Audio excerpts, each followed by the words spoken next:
Hey everyone, we will get started shortly, allowing folks time to join the meeting.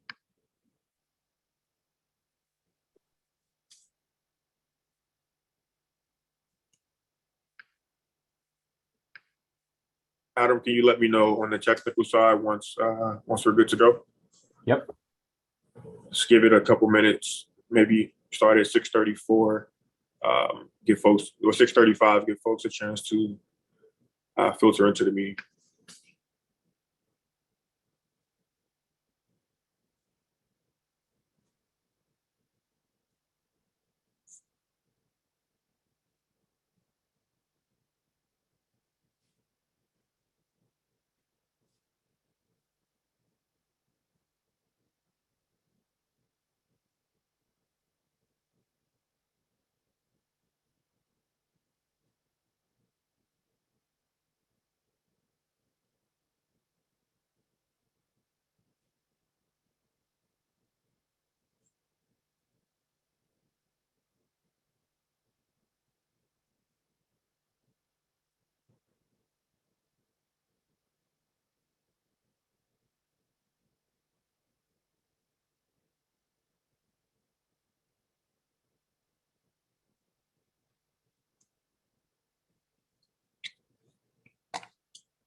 Adam, can you or if anybody else from commission staff is on, please monitor the Q&A box as we go as well, please. See somebody just put something in there about the chat, which may be a little different because this is webinar format.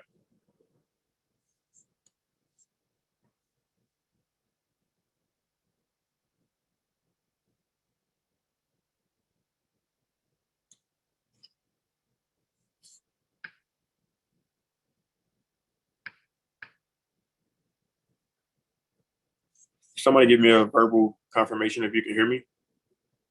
Yeah, and I'm responding, Anthony, to the question.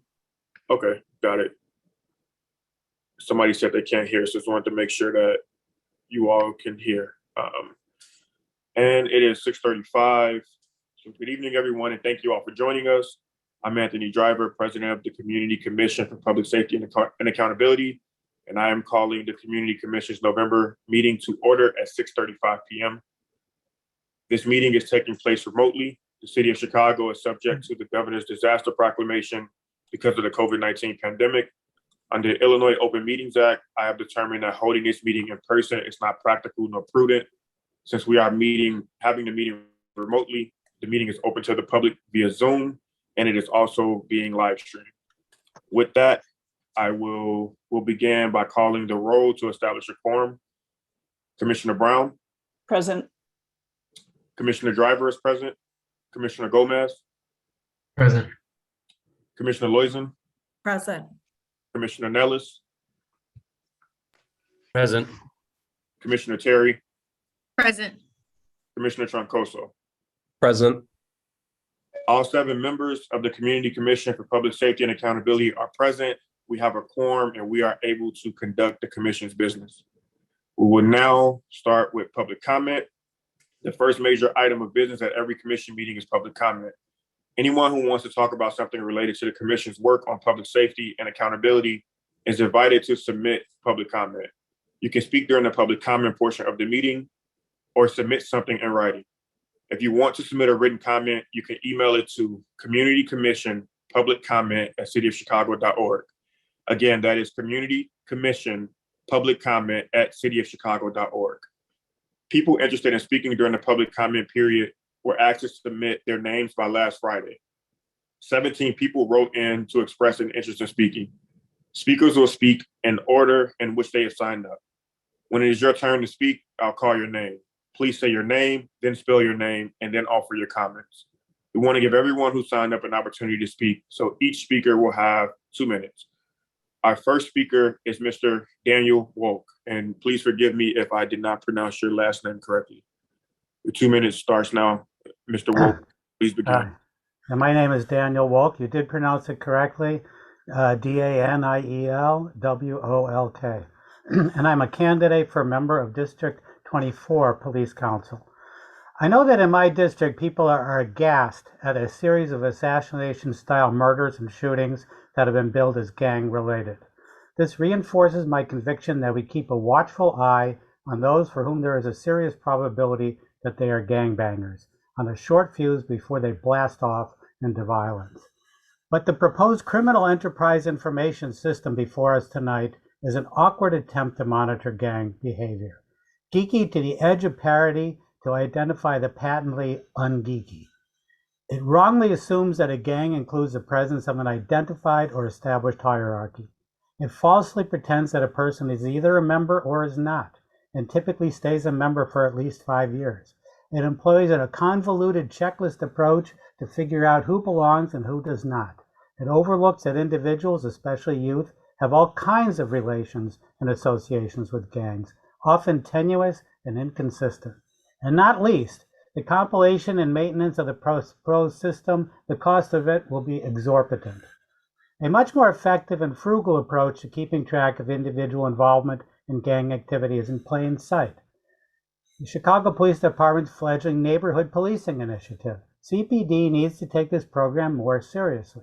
It should put a new kind of officer, namely district coordinating officers, in the position of working with community members to recognize gang activity and gangbangers the only viable way, through indirect interaction and participation in the lives of street-oriented residents. As already envisaged, they should collaborate with community ambassadors and knowledgeable local residents, including with individuals who flirted with but soured on gangs, to learn how gangs are organized and who is doing what with them. They can learn more than any standardized checklist or survey approach ever will. Thank you for your comment, Mr. Wolk. Our next speaker is Dodd McColgan. Hi, everyone. Good evening. I'm Dodd McColgan. I'm a co-chair of the Chicago Alliance Against Racist and Political Repression, a part of the ECPS coalition who fought to pass the ordinance that created this commission. I first want to commend the commission members for your response to the proposed policy around the criminal enterprise information system. It is a hard-won right of the members of this commission to review any change in policy that CPD puts forward. We should not accept any unwillingness of the mayor or the superintendent to work with you in good faith. Your immediacy in response to the superintendent's special order is what prevented this policy change from being instituted in the bureaucratic shadows. This is what a People's Commission does. You did this without much support, continually denied the proper budget and staffing the commission is guaranteed by law, and with your built-in backup, the 66 district council members who will be elected in February still on the way. I commend you and say shame on the superintendent and shame on the mayor for their continuous obstruction and attempted circumvention. They're so used to making life and death decisions on behalf of the people they purport to serve behind closed doors. It's time to get them used to a new way of doing things. CPD's use of CEIS, popularly known as the gang database, has been widely criticized for years for being rife with false information and causing harassment and targeting of Black and Brown community members, including children. In the hands of CPD, tools like these become instruments of the separation of families through incarceration and deportation, block people from employment opportunities necessary to make ends meet, and create unnecessary interactions with police that lead to trauma, disability, and loss of life. And there is little evidence this database helps at all to address safety issues in our communities. It's yet another example of the kind of catch-all policing that has been proven ineffective. This commission has the power to put forward a general order that would supersede the special order the superintendent put out. And I encourage you to act. Thank you, Dodd. Our next speaker is Kobe Guillory. Hello, everyone. This is Kobe Guillory, Kobigillorry.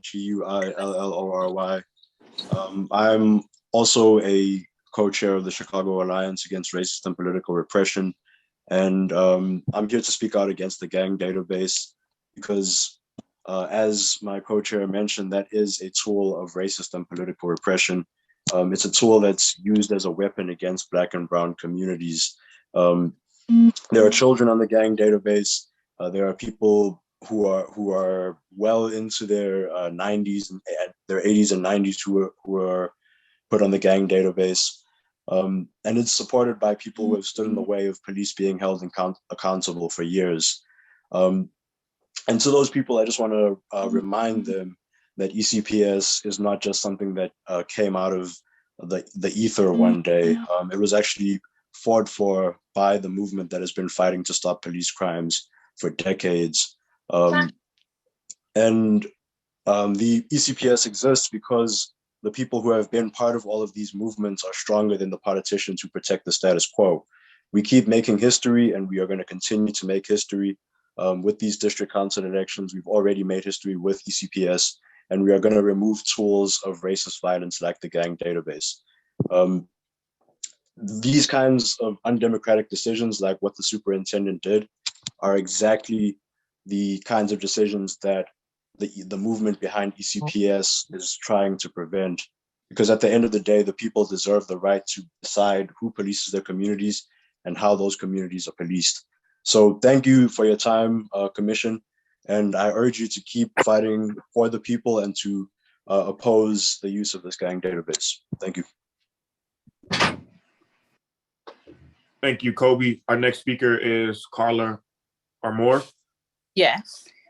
Hi, everyone. My name is Carla Armour. That's KarlaArmour.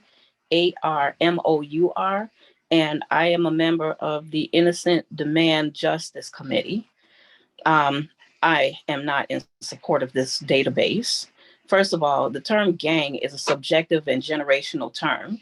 It implies organized crime that no longer exists, like the GDs and the BDs and Latin Kings. That's no longer in existence. Now these gangs are simply block to block cliques, and they almost always applies to Black and Brown people, particularly males. The database is simply digitized racial profiling. The city and PD are using technology against marginalized people, and it's a mere means of keeping the cycle of this Holocaust of wrongful conviction and brutality and human trafficking in motion for future generations. For example, if someone's on the database, who's to say that his junior or his nephew gets caught in the undertow simply because he fits the profile of his predecessor? For example, Alex Villa is sitting in county jail right now seeking a new trial, and his co-defendants' convictions were overturned because it was discovered that former CPD Superintendent Gary McCarthy's gang roster / sting called Operation Snake Doctor was illegal. It's destroying our community, particularly our children. Examples: Laquan, Adam Toledo, Anthony Alvarez. Our people are keeping our own database in return. The Dailies, Anita Alvarez, Rahm, Lightfoot, McCarthy, Brown, Guevara, Watts, Wojak, Hanrahan, Boudreaux, and everyone else who's a part of this negative cycle against us. And please know that we're working to stop and kill this generational curse that's plagued us.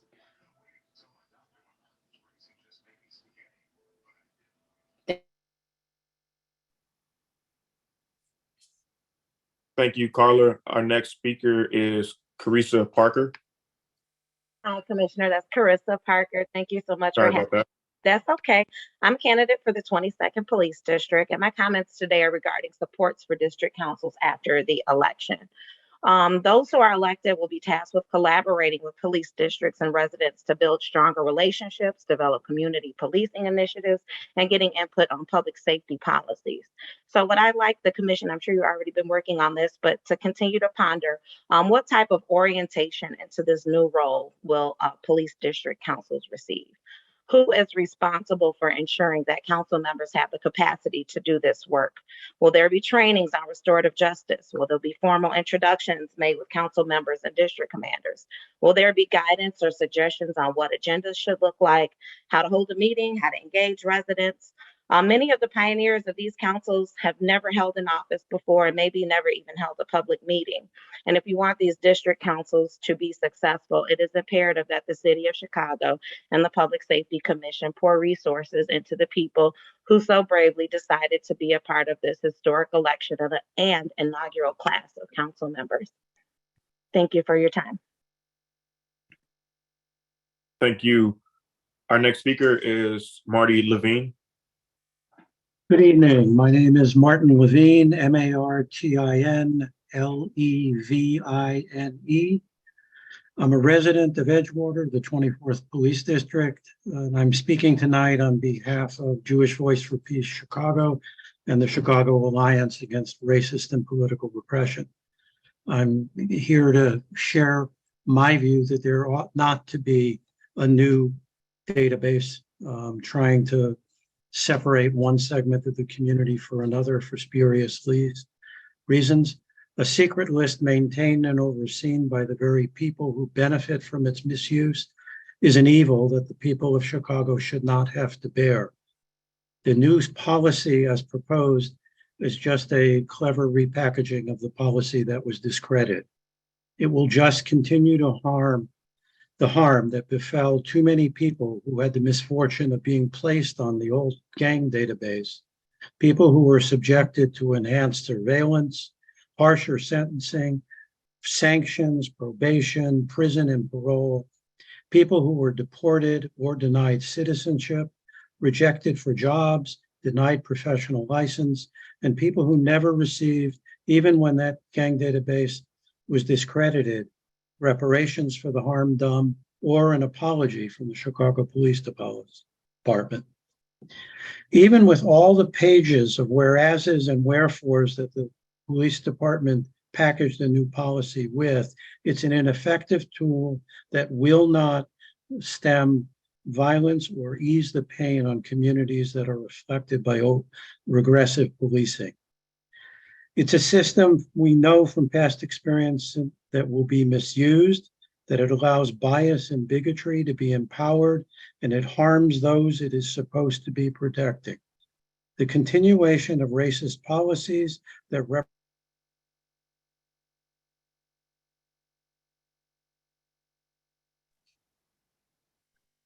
Thank you, Mr. Levine. Our next speaker is Cedric Frison.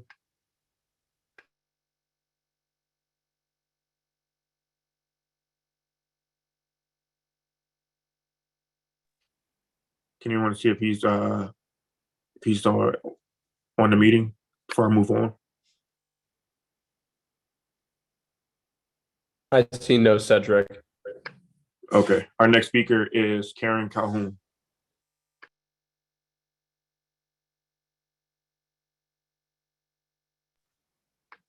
No Karen? No Our Karen next Calhoun. speaker, who I know is on because he joined early, is Mr. Jim Blissett. Hey, thank you, Commissioner Driver. First, I want to thank Frank Chapman, Dodd, Kobe. I think you guys are just doing awesome work when we look at the results and see how many candidates actually filed for the police district councils. You all deserve immense credit for your diligent work. I also want to give you great kudos, Commissioner Driver.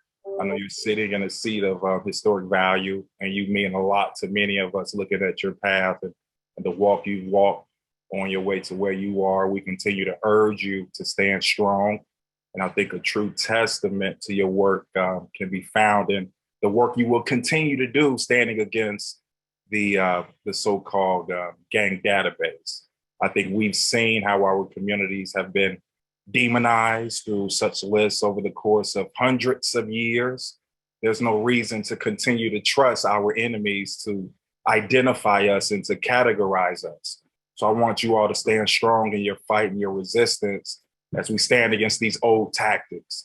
I also want to, commend Miss or Mrs. Armour for really pointing out the need for infrastructure as new police district council members coming to these new seats. There's a great need for professional development, a sharing of resources, and to connect the dots here. I think the community organizations have done a great job bringing the players to the table, but now we must connect and empower. So that starts with the dissemination of information and knowledge. So, once we get that, we're going to continue to push you all to stand firm against these old tactics, right? We've seen them. It's time for new action. So thank you all. Thank you. Our next speaker is Dion McGill. Yes, thank you. Dion McGill, Dion, McGill. And I'm a candidate for the 7th Police District Council. Thank you for the opportunity to offer comment. Those of us familiar with the gang database know how damaging it was to communities, particularly communities of color. And as a former CPS teacher, that fact did not go past the students, and it was a topic of conversation. Prior to this meeting, I went to the Inspector General website and I actually listened to some of the testimonials of Chicago residents who were directly impacted by the database. The themes of harassment and criminalization of whole communities were common.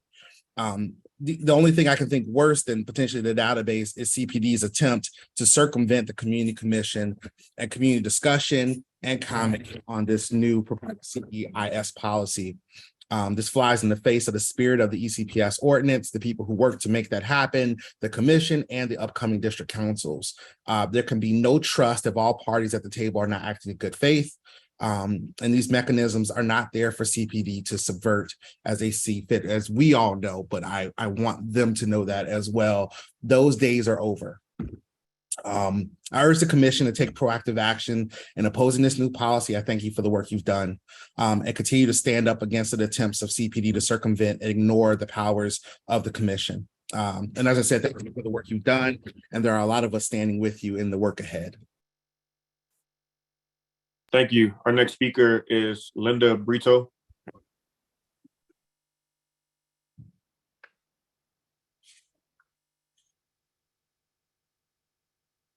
No, Linda. Our next speaker is Aaron Wallace.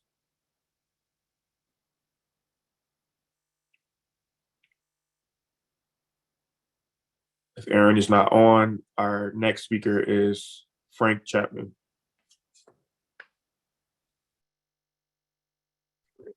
Thank you, President. I'm going to start off by just quoting the document that I received from CCPSA saying there should be no policy on the gang database because there should be no gang database. I think that's very eloquently and simply put, and I support that 1000%. I also support and unite with the comments made by members of the Empowering Communities of Public Safety Coalition and also the Chicago Alliance Against Racism and Political Repression. I don't want to repeat what everybody has said. I just want to emphasize a couple of things, and that is that, we're sick and tired of being sick and tired of the racist policies of criminalizing our communities. And I'm so glad that there are so many people here who are running for the district councils. And I'm glad also that this commission is in session, because this is the beginning of the end of an era of police tyranny that has plagued this city for far too long. And I'm proud of the work that you're doing here today. And I hope to be continued inspired by it as you go forward to a bright and better future, as we go forward to a bright and better future. But most important of all, today was a historic day for me because I saw for the first time the democratic option of people saying who polices their communities and how their communities are police being exercised when so many of our candidates for the district council filed their petitions today. So amen to that. And also we will continue to work with this commission to make sure that we can carry out the collectively can carry out the mandate of the people.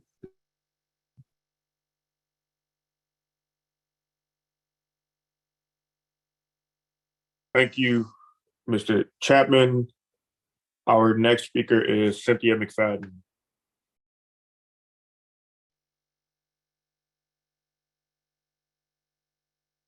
Thank you, President. I appreciate the diligent efforts of the commission with the gang database.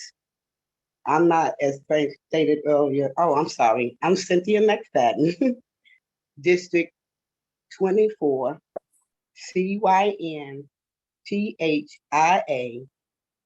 MCFADDEN.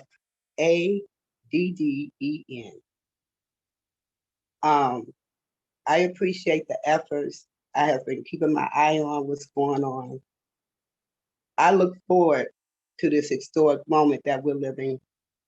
I've worked very hard during my petition process to educate people to date on this, so we can make sure we get the votes to get the candidates in that we need in. I look forward to working with the commission on things like the database and oversight and accountability from CPD.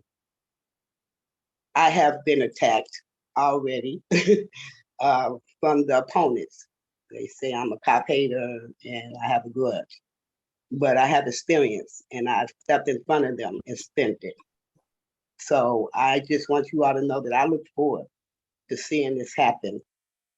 And I look forward to working diligently to make it happen in any way I can. Thank you. Thank you. Our next speaker is Joshua D'Antonio. Thank you very much. Hi, everyone. My name is Joshua D'Antonio. I use they, them pronouns, and I'm running for district council in the 20th Police District. I've talked to thousands of individuals, both in my district and in districts that are neighboring. And for many of my neighbors, myself included, eliminating the gang database is of the utmost importance.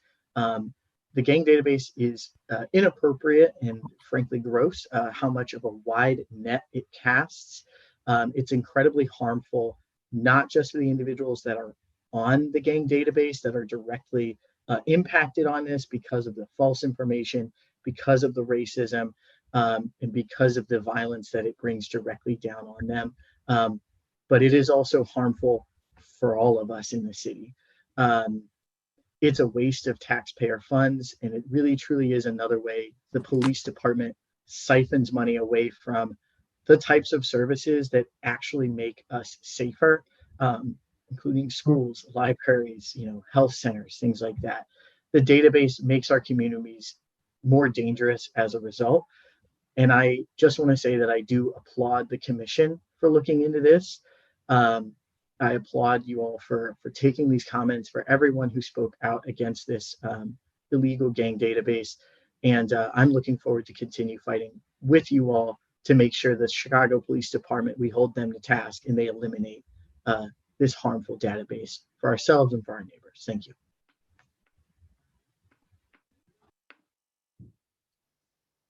Thank you. Our next speaker is Crystal Peters. Thank you. Good evening, everyone. I want to say thank you to the commission, the commissioner. Thank you to Chicago Alliance, all the speakers, and just everyone who's come before me, helping to resolve these issues and figure out real solutions to public safety. Again, I'm Crystal Peters.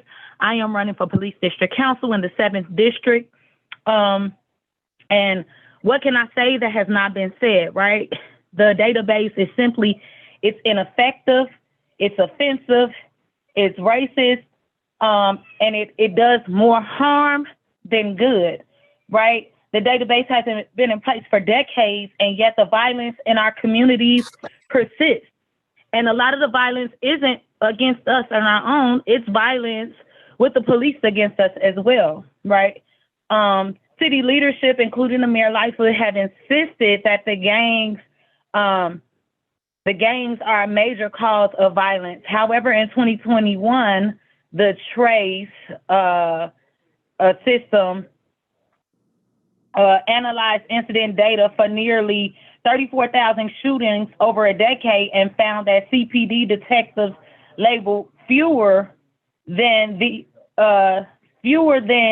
3 in 10 as gang related. The policy is an attempt to move forward with the same kind of catch-all policing that we have seen fail time and time again. Again, we need real solutions to public safety, and the system is not one of them. It's more harm than good. And again, I just want to thank you all for your time. Thank everyone who came before me. And I am looking forward to working with you all to create better solutions and start asking the real questions that matter and giving support and resources to our community to help invest in our communities in a positive way to help with the violence and the mislabeling. Thank you, and have a good night, everyone. Thank you. Our next speaker is, and forgive me if I mispronounce your name, Mikael Muhammad. Mr. President, how are you? How is everybody? Peace and blessings, peace and blessings. CEIS draft defines gang almost as the majority in this draft of half of his document drafted up that they posted. It's very general with a definition of criminal enterprise versus their definition of gang, which which aims at certain people that they've always aimed at. And it leads me to the question, does Apollo Freire, does crime exist because of law, or does law exist because of crime? Because maybe the gang database will mention the Bridgeport Hamburgs that are in legislation now, or the Canaryville members that are in law enforcement now, or the Klan and other race soldiers that are all over politics now. Gang, gang. What about the police union that protected the wrongdoers? Gang, gang. What can we do to volunteer to assist this board is my bigger question. So if you all can publish what we can do to volunteer to assist you all, please do, so that we can show up, show out. Thank you all. Peace and blessings. Mike Muhammad. Thank you. And our final speaker is Keisha Smith.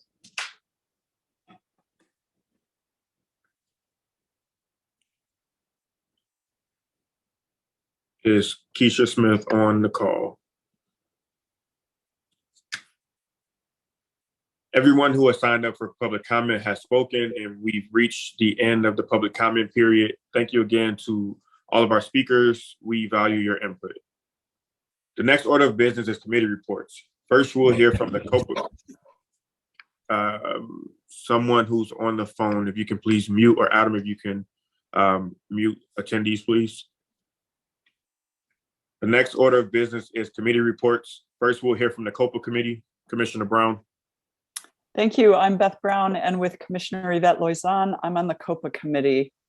The COPA committee has met with COPA's Chief Administrator, Andrea Kirsten, and COPA personnel to discuss COPA's goals for the next year and to learn more about COPA's processes, policies, challenges, and successes.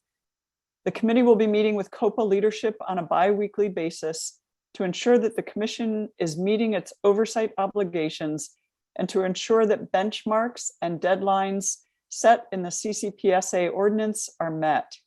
The COPA committee is obtaining feedback from COPA leadership on issues related to disciplinary recommendations, police board policies that impact COPA, and efficiency issues in the disciplinary process.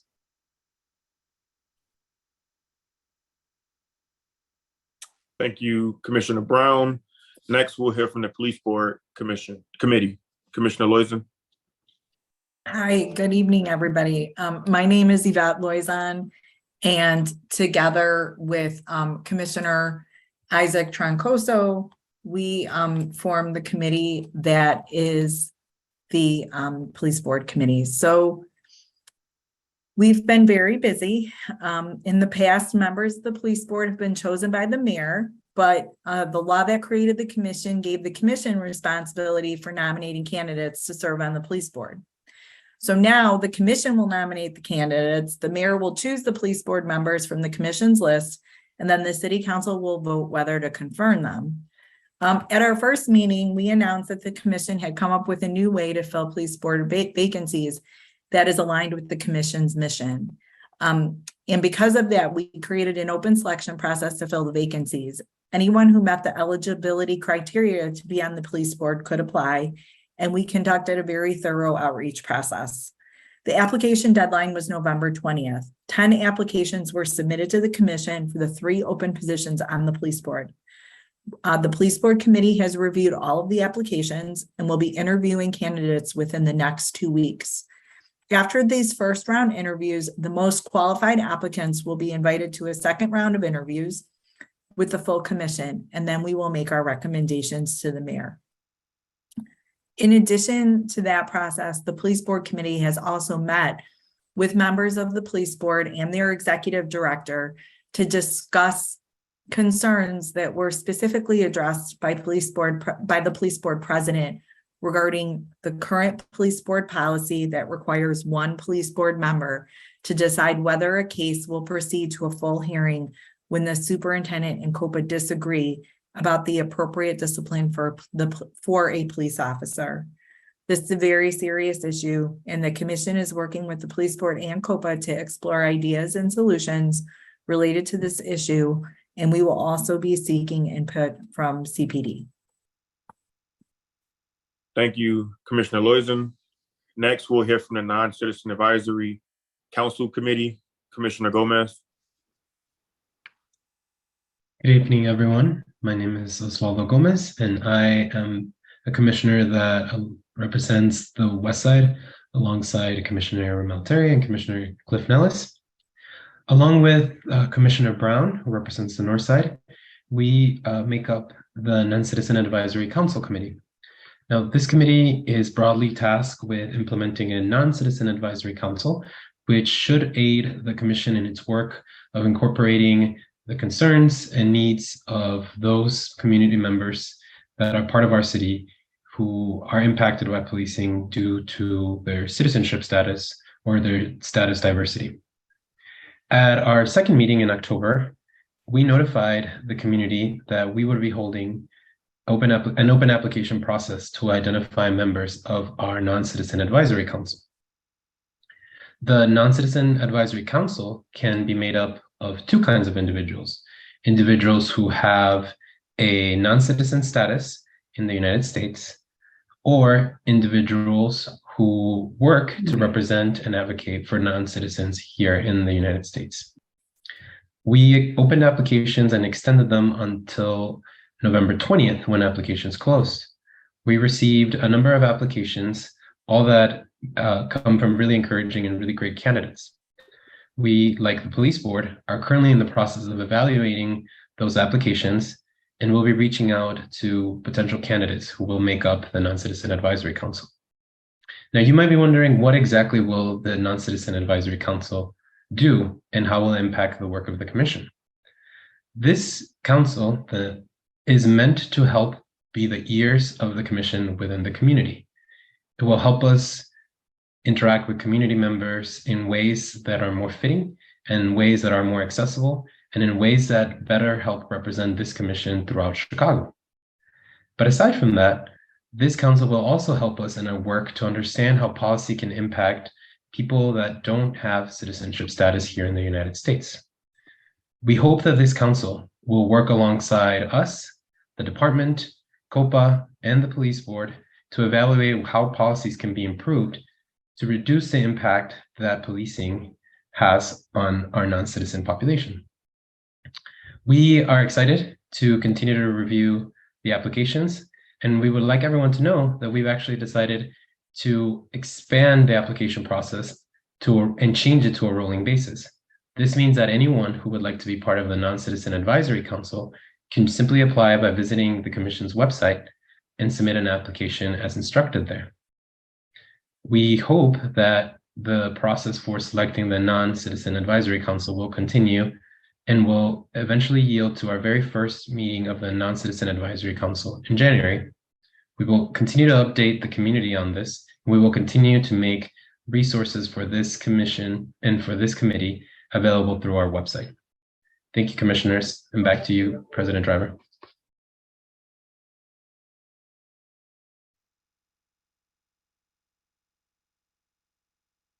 Thank you, Commissioner Gomez. Next, we'll hear from the CPD Policy Review and Development Committee, Commissioner Terry. Thank you, President Driver. Good evening, everyone. I'm Commissioner Ramel Terry, and with Commissioner Loizan, I am on the Policy Review and Development Committee. So just a quick update from us. We met with CPD leadership to establish processes related to the Commission's input on CPD directives. We've talked about the best and most effective ways to provide Commission input that is informed by and reflective of the concerns of the Chicago community members, and those conversations are currently ongoing. One of our main goals is to ensure that the Commission has ample time to review and provide community-driven recommendations prior to policy being approved and implemented. We're committed to cultivating a strong and cooperative working relationship with CPD to ensure continued collaboration related to police department directives. And so that concludes my update, and I'll turn it back over to you, President Driver. Thank you, Commissioner Terry.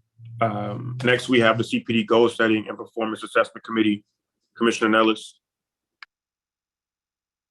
Thank you, Commissioner Driver. My name is Cliff Nellis, and along with Beth Brown, we are the chairs of the CPD Goal Setting and Performance Assessment Committee. This committee has started to work on preparing for the goal setting process. That is one of our major duties every year. It begins at the end of the year in the month of December. We're required to work by the ordinance with the police department. Other committees will also work with COPA and the police board to set goals for each of those entities. Other committees will set the goals for COPA and the police board. Commissioner Beth Brown and I will set the goals and focus on the goals for the Chicago Police Department. The basic process is the same for all three entities. In our case, the process will be formally begin, as I mentioned, in December, when CPD will give us proposed goals, give us their proposed goals for next year. The committee will review CPD's proposed goals, and then we will review those and discuss those goals with the Chicago Police Department. If we want to add or change any of that, we have the ability to do that until the end of December to do that. CPD then has roughly 2 weeks to propose changes to what we've laid out from the commission. And then the commission will take that input and come up with final goals by the end of January. Towards the end of next year, then the commission will do a written evaluation of the progress CPD has made toward reaching those goals. And we'll work together again to set the goals for the following year. To get ready for the goal setting process, the committee has been talking to various people to get their thoughts about potential goals. And so we have already begun those meetings with various stakeholders, and we are in the process of scheduling further meetings during the month of December to finalize and complete this process. I think with that, Commissioner Driver, back to you. Thank you, Commissioner Nellis. That concludes committee reports. The next item on the agenda is a discussion of Chicago Police Department's proposed policy for a criminal enterprise information system. I'd first like to start by thanking the Chicago Police Department, the Office of the Inspector General, my fellow commissioners, and most importantly, the public for joining us for this critical discussion. I want to be clear about how we got here. While the CEIS, or Gang Database, as it's formally called, was announced as an important issue for the commission to look into at our first meeting, none of us anticipated it being this soon. We were first made aware that the police department planned to go live with a new database in early October. We were told that this new database will launch on October 28th. Since then, we have been working to better understand what is in this new system. We have had briefings with CPD leaders, community groups, the Inspector General's office, and concerned residents. However, with an issue this important, we believe that the community at large has a right to weigh in. And that's why we are hosting this hearing today. On last Friday, we met with the police department and the mayor's office again. In that meeting, they informed us that they do not currently have a date for this new database to launch. They also reiterated that they are willing to work with the commission on this issue. We fully plan to take them up on that offer. However, before doing so, I think it is important to level set with all parties and the public at large. This meeting today is not a briefing. By definition, a briefing is to give information or instructions. This is a hearing, which by definition is to state one's case. The gang database in Chicago has historically been a tool of oppression with little to no checks and balances to ensure residents' rights were protected. People have been significantly harmed by this database, and I believe it is important to state that up front. As with any incident where harm has occurred, the onus is on the party that did the harm to make the case as to why things are different now. The commission is hosting this hearing to better understand the case that the Chicago Police Department is making for the need of a new database. We by no means view this as an inevitable. We by no means view this as inevitable or expect this current iteration to move forward before the commission has reviewed and engaged the community on this subject. As always, we will seek collaboration and alignment where possible, and also we will exercise our oversight role fully. We hope the police department and the community at large will join us in that. With that, we'll start with the presentation from the Chicago Police Department. They'll begin by giving us brief background on the database, tell us why they believe it's important to have one, and discuss how it is used. We're joined today by Lieutenant Mike Capistanek, who is commanding officer of the Research and Development Unit, Sergeant Ronaldo Serrato from the Bureau of Counterterrorism, Dana O'Malley, who is CPD's General Counsel, and Mike Milstein, who is Deputy Director of the Office of Community Policing. Thank you for joining us. The floor is yours.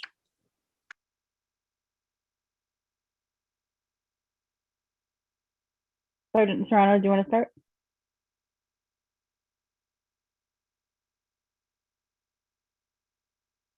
Sure. Hi, my name is Sergeant Reynaldo Serrato. That's Reynaldo. Last name is Serrato, Serrato. Thank you for allowing us to speak today. I am supposed to speak to you about the history of the Criminal Enterprise Information System. As you all well know, this was all started as part of a lawsuit that was brought upon against the city, for the gang database, at which point the city agreed to basically stop the gang database and kind of build it from anew. From there on, the Office of Inspector General conducted a study of the old gang database and found a few things that inconsistencies with the database. Again, as part of to be in compliance with these reforms, CPD has gone above and beyond to build this new criminal enterprise information system that is appeasing these reforms. And so we now have the new criminal enterprise information system, which brought over the old gang database, which, just to let you know, originally started with approximately 35,000 individuals in the old gang database. We've gone through 3 separate and distinct levels of vetting to bring that old gang database or to make it consistent with the new criminal enterprise information system. And we've narrowed that number down to approximately 1,000 individuals. What we call this criteria that they have to fit into. There are 6 different criteria that an individual can meet to be input into this new system. I'm not sure, Dana, how much more you want me to go into that, or did you just want me to speak on the history? No, I think if you just speak on the history, and then I think if we go to Lieutenant Capistanek, you could talk a little bit about the order. The order is posted, it's publicly posted, so people can take a look at all of the details that are included in it. But Mike, if you could give a general overview, I think that would be helpful. Sure, I could take it from here a little bit. Good evening. My name is Mike Capistanek. I'm a lieutenant in the Chicago Police Department, and as President Driver mentioned, I currently serve as the commanding officer of the Research and Development Division. I want to reiterate, thank you for giving us the opportunity to provide this information today so that we can talk about the Criminal Enterprise Information System and for the discussion we're going to have tonight. It's conversations like this one that truly help us frame our policies to make sure that our policies are reflective and responsive to the needs of the community and the concerns from people with lived experiences, and quite frankly, meet what's expected of us. I'm going to give a brief overview of the changes we've made to this policy, enhancements we've made based on lessons learned, based on other criteria to make sure that we have safeguards in place when this system is implemented. First and foremost, as the General Counsel O'Malley said, this policy is currently posted for public comment, for public feedback. It is posted until December 7th. The opportunity is there on our reform site to go read the policy, see what's there, and provide additional feedback through that mechanism as well. First and foremost, as Sergeant Serrano had mentioned, this is a complete rework of an application of a system so that it's starting from the ground up. We started with creating very specific, very verifiable criteria in order to be included as an active status in the system. One of them, and most importantly, is a voluntary admission that is corroborated with a recorded communication, a lawfully recorded communication, whether that's our body camera or other type of communication. Otherwise, there's a two-step approach for these, for the criteria. It has to meet two very distinct criteria and be paired together in order to be considered as an active status in the system. Those criteria go from unrecorded statements, wearing of emblems of tattoos, identification by people who've given corroborating information, identification by other law enforcement agencies. These are part of the criteria. They have to be corroborated and investigated and be able to work in tandem with the investigation in order to be entered as an active status into the system. And then the information has to be fresh. Anything after 5 years cannot be used as a criteria in the system. And even more restrictive than that, identification by a person who's given us information in the past, that's limited to a 2-year review, 2-year process. So the information's got to be fresh, the information's got to be current. And if nothing changes within that status for 5 years and there's no additional entries, then that person automatically gets purged from our system. So these are some of the safeguards we put in place in terms of criteria. Also, there's a multi-level approval process as well in the new, designed into the new system. The police officer working the street can submit a record into the system, but it goes through their chain of command review, and it also goes through a district intelligence officer review, which is the district knowledge investigation in terms of gang activity, gang relationships, gang membership. So there's this multi-level review, and then it ultimately becomes the responsibility of a lieutenant in that district to approve that submission. Additionally, we're trying to be as more transparent as we can with this system. There's going to be information on our website, just general information about the information system, how it's used, what's used, and the criteria. Our policies publicly available. There's going to be access to the CEIS status.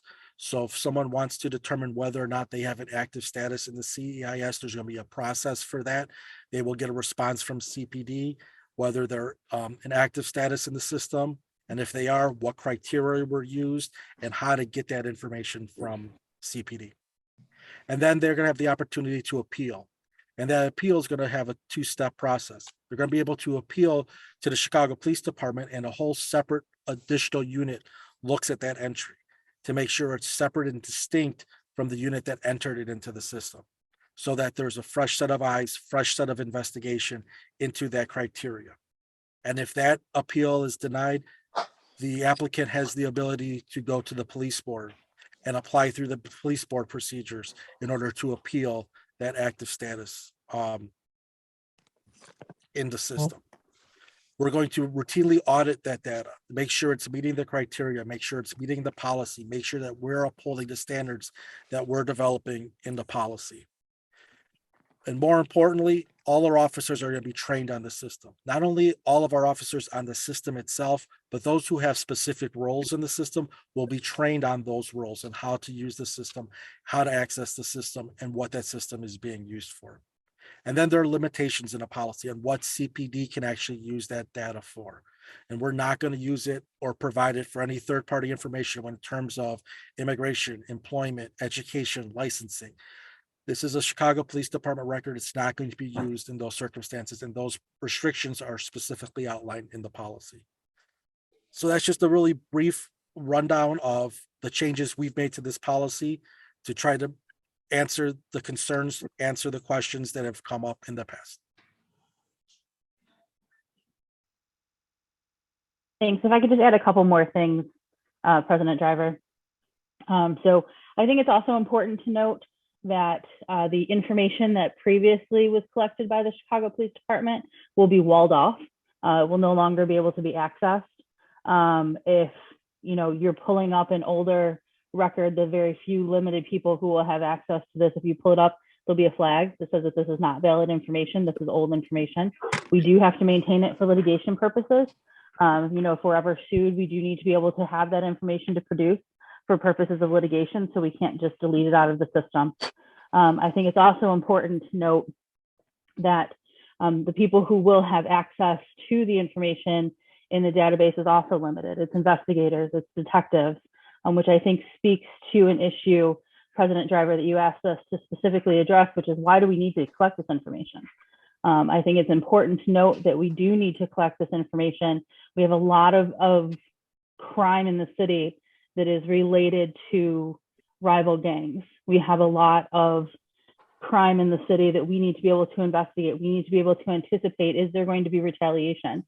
We have something called custom notifications where we try to reach out to those people who we think will be victims of crime, to reach out to them, to offer them services, to try to take them out of what would be an inevitable retaliation. And if we don't collect this information, our detectives don't have it, we're not able to investigate things properly. We're not able to warn people who may be victims of retaliation. So that's why it is so important for us to be able to collect this information. I know Mike spoke a little bit about, it being publicly posted. I think that this is the third time, Lieutenant Capitana, correct me if I'm wrong, but I think that this is the third time that this has been publicly posted for public comment that we've taken into consideration. Is that right?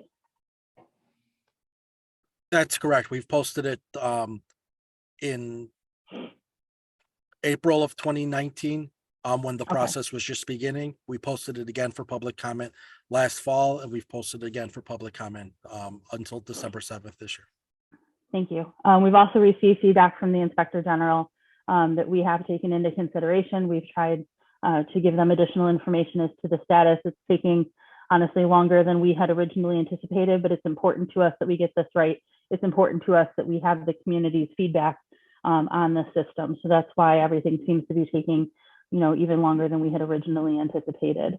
The last issue I do want to raise, I think Sergeant Serrano mentioned this, is that the changes to what was formerly known as the gang database did come out of litigation. So there was a lawsuit, class action, that was filed. And as part of our resolution, we had intended to make changes to the system, and we did make changes to the draft system, which is the draft CEIS policy. We did get the benefit of the input of the plaintiffs' attorneys who represented the communities who were the purported class members in the lawsuit. We did get their feedback. We did get some of their language changes. Did bring us to a better directive, but as always, the more feedback we get, the better policy we get, and that's what's really important to us. Mike Milstein is here also if there's any questions as to community input or community policing, but we really appreciate you guys giving us the time to be able to make this presentation, and we're happy to be here. Thanks so much. I didn't know if you had anything to say, Mr. Milstein or That was just a plugging, letting us know that he's on the call.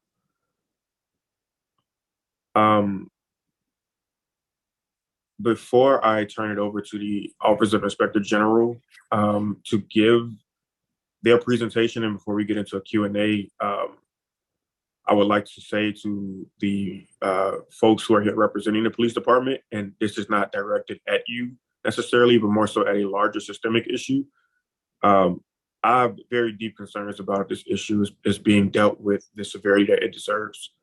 133,000 folks on a list, people being denied employment, over 500 external agencies having access to this information, no checks and balances. I can go on and on about the discriminatory practice of that old database. And while I appreciate you all being present, it would have been very nice to have one-pagers, a presentation, some sort of visual. I've read this policy extensively. And there's no way for the general public to just follow your words and take notes. A lot of those questions that they have will likely not be answered just by listening to you all speak. So it would be very helpful if you all can put this information in a publicly digestible format for the public to read and to understand. Also, just a plug to Adam or any other CCPSA staff. I haven't looked at the Q&A box, but I see that it's up to 25 questions now. If there's some questions in there that we can answer, if we can please monitor that. And with that, I will turn it over to the Office of Inspector General. Good evening, everybody. My name is Tabara Richardson, and I serve as OIG's Deputy Inspector General for Public Safety. With me, I have the Inspector General, Deborah Witzberg, one of our chiefs, Robert Owens, and one of our analysts, Lauren Moscato. At this time, I'm going to share my screen.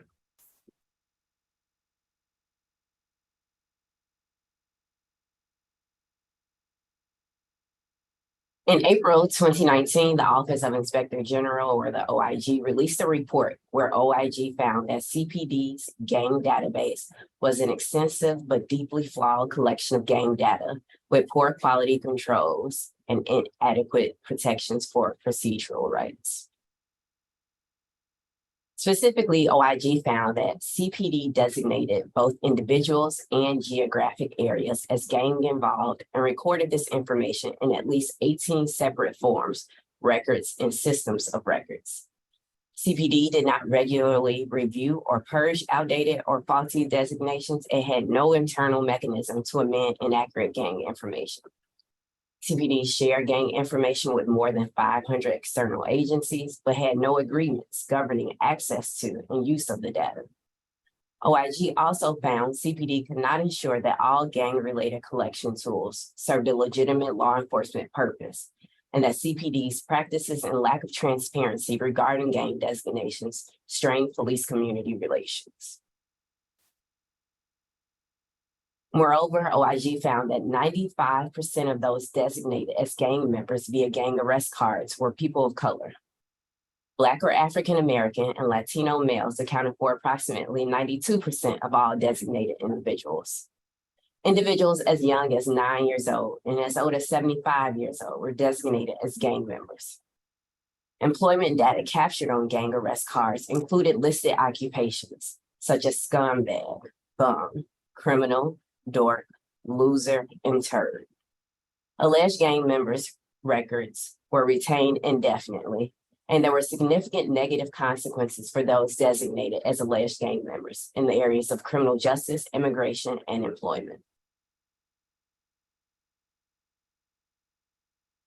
Based on our findings, OIG made 27 recommendations to CPD, including recommendations to evaluate whether collecting, maintaining, sharing, and using gang information best serves violence reductions efforts in the city. A recommendation to codify processes for supervisory and/or expert level review of gang designations. A recommendation to formally require the inclusion and assessment of specified types of evidence required to support proposed gang designations. A recommendation to notify individuals who have been designated as a gang member.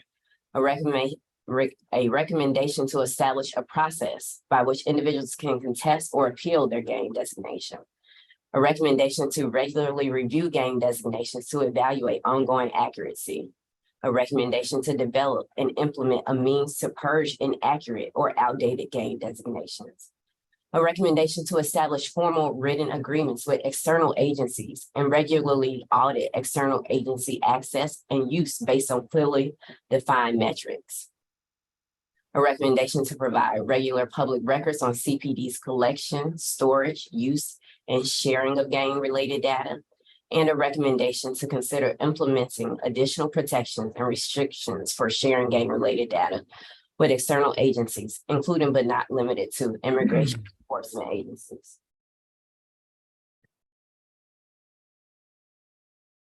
CPD concurred with many of OIG's recommendations, partially concurred with some recommendations, and did not concur with one recommendation. CPD proposed the development of the Criminal Enterprise Information System, or the CEIS, as a single unified system to collect and store gang data and ensures the inclusion of vetted information, the purging of outdated gang information, and a process for members to request their status and appeal their designation on the CEIS.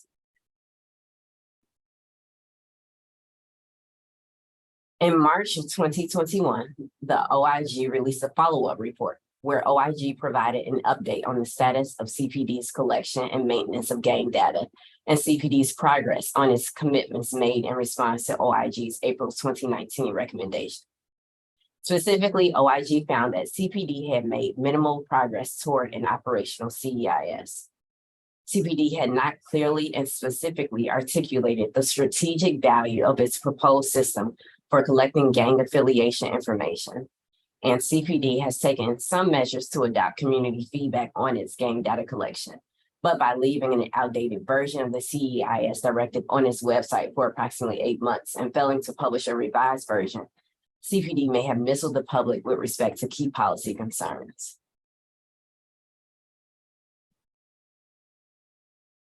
CPD's current draft Criminal Enterprise Information System Directive addresses several of OIG's April 2019 recommendations. However, other OIG recommendations pertaining to the CEIS operations are not fully answered by the policy. For example, based on gang arrest cards, OIG identified approximately 134,242 individuals designated as gang affiliated during arrest. What records did CPD vet for inclusion in the CEIS? Another possible question is, how will CPD ensure the removal of records after 5 years as required by the policy? And other questions that the commission may have. Again, we thank you for allowing us to participate in this discussion, and we look forward to being able to answer any questions and participating further. Thank you.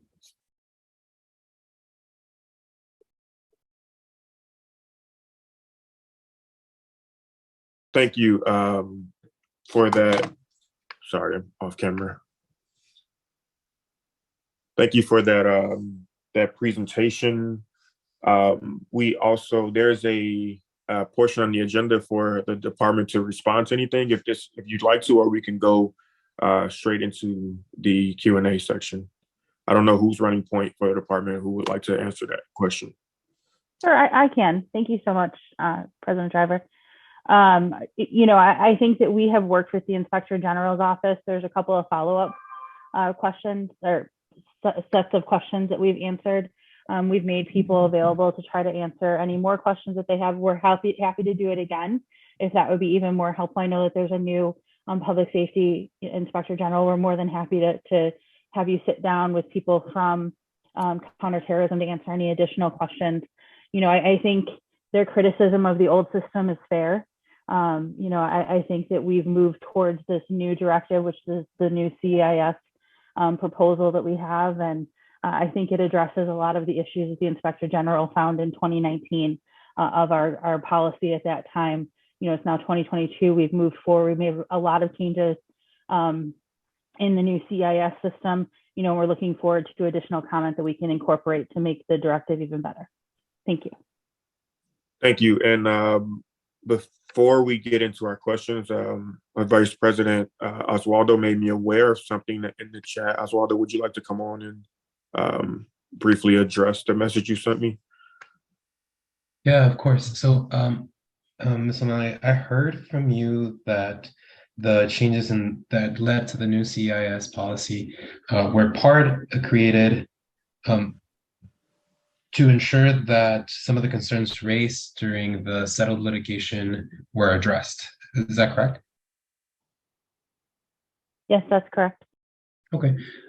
So it was brought up on the chat that from attorney Sheila Betty, who I know represented the coalition that settled, or at least brought forward the lawsuit, then that they actually did not sign off on the changes. And so just for the public to understand clearly, we have attorney from the coalition saying that they don't believe that they agreed ever to CEIS, nor that they currently support the CIS policy as necessarily representing a sign off on the changes that they propose. Did you reach out to the coalition in that original lawsuit or to their attorneys to see if the changes that you made actually represented what they envisioned as a potential ease of those concerns? Sure. So the lawsuit was handled by attorneys for the Department of Law, not by myself. So they were the ones that had the communications with Ms. Betty and other attorneys who represented the public, the different community groups. It's my understanding that there were copies of the CEIS draft policy that went back and forth, and there were discussions that were had about the draft policy. I think it's one thing to say you don't want to sign off on the policy because you don't believe there should be a CEIS system versus, I didn't have the opportunity to give input into the draft system. I think that they're distinct statements. Right. My understanding is that the draft was provided and that there were discussions and that there were comments that were provided back. Okay, apologies for interrupting you. I sometimes. No problem. But just to be clear, you did not get a formal, like the department that wrote the policy did not get a formal sign off, because I think it's one thing for the Department of Law to have conversations, but I think you never received a formal sign off from Ms. Betty or from the plaintiffs in that original lawsuit saying we sign off on the proposed policy because it meets the requirements that we were worried about. You did not get that, right? You did not hear that. I'd have to find out from the Department of Law attorney specifically what language was used, but the case was settled. It was dismissed. So I'd have to find out exactly what language they used as far as signing off on the system. Okay, maybe I'm not asking my question right. I'm sorry, but do you think that the department, not from the Department of Law, but the police department, do you feel confident that the concerns that were raised by the coalition in their original lawsuit were addressed in the policy, and that they actually signed off on saying, yes, these were addressed? Those are two different. Yeah, they're two different issues. So as far as signing off on it, I can't say whether they signed off on it or not. I do think that they were given the opportunity to give input. There's additional opportunities now to give even more input if there's additional issues that they'd like to raise. We'd be happy to consider their input. But as far as the actual sign off, I don't know whether that happened or not. But from my perspective, I think the policy was made better based upon their input during the course of that litigation. Okay, give me one second. Thank you. With that, real quick, just FYI, I wanted to make Commissioner Gomez aware that the original person that made that comment responded again in the Q&A. Okay, I see it.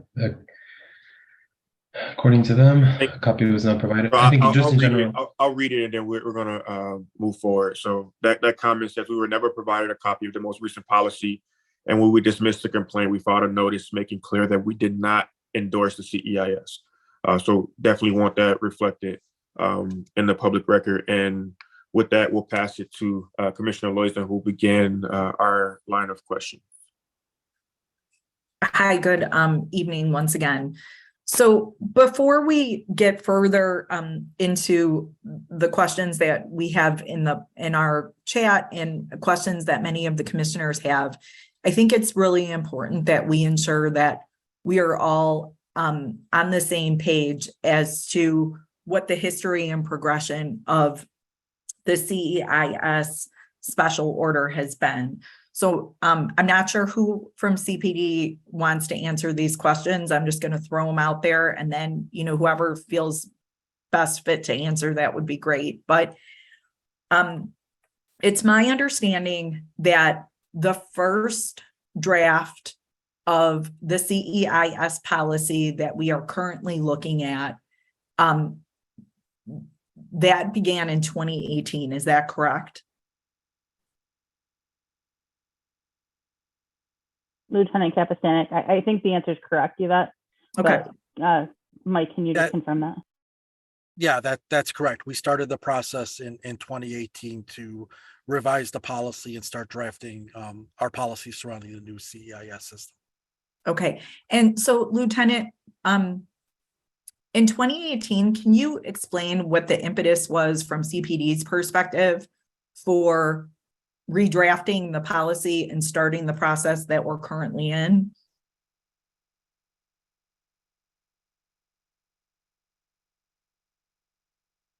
Sure, a lot of it was based on, as Sergeant Serrano and the General Counsel of Administration was based on flaws in the existing system or the litigation that was brought and things like that.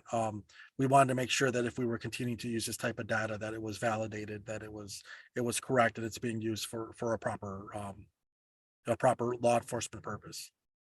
Okay, and recognizing that since 2018, there's been a global pandemic. Can you explain why why this has taken so long and why this has been such a long process?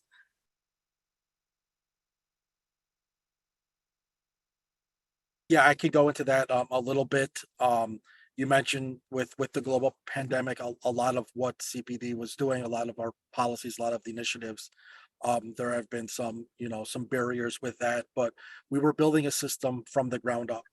The policy we're building from the ground up with the criteria, making sure, as the General Counsel mentioned, that the litigation conversations were going on, and it's a brand new electronic application. And that application had to be built from scratch. So the resources and the time dedicated to building that application.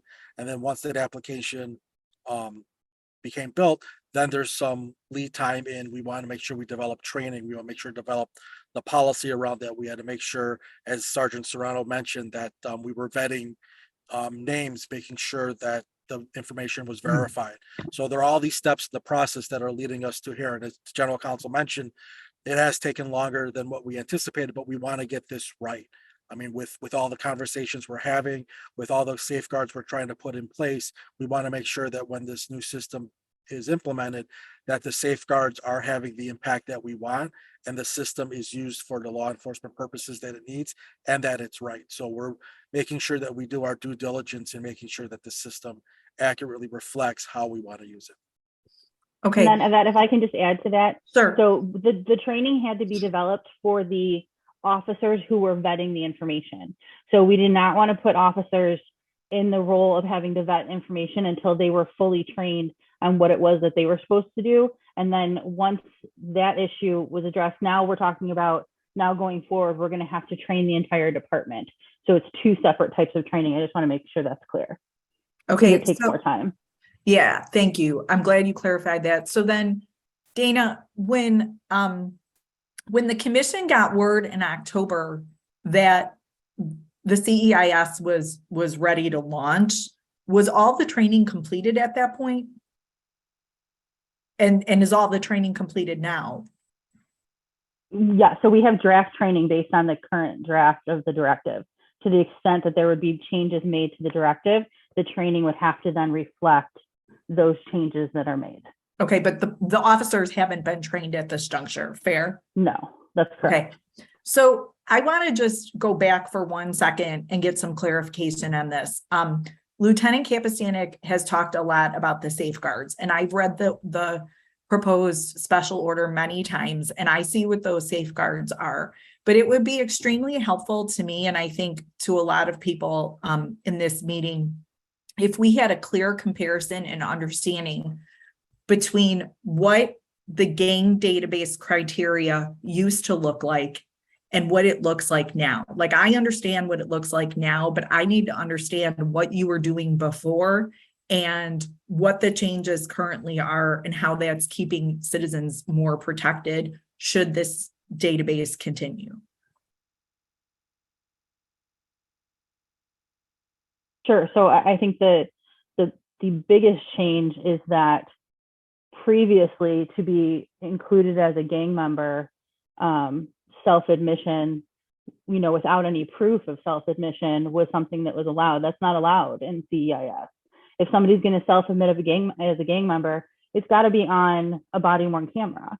I think too often, there were situations where people were grouped together, and that doesn't apply anymore in CEIS. Now in CEIS, there's specific qualifications that you have to be entered into the system, and it's a combination. It can't just be one factor.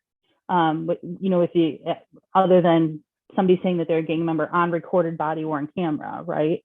But everything else, it has to be a combination of factors. So I think that the criteria is a higher standard than it was for prior entry into what was known as the gang database. Okay, and then in the past, Dana, who was CPD providing gang database information to? What other entities had access to that information? So I think if the information was unclear, it would be people who had access, other law enforcement agencies who had access to our clear. As far as some of the other information, like the blue cards, I don't know specifically who would have had access into that. I think we'd have to check into that a little bit more and get back to you on that. Okay, so I just want to make clear why I'm asking that question so that when you do check into it and get back to us, you understand exactly what I'm asking about. I think one of the things that we've consistently heard as commissioners, and even in the experience of some of our commissioners, is that information on the gang database precluded people from getting to do a lot of really important things like get jobs, obtain their CCL, a lot of different parts of everyday life that people should be able to do, particularly if they're not appropriately on the database or if that information is stale.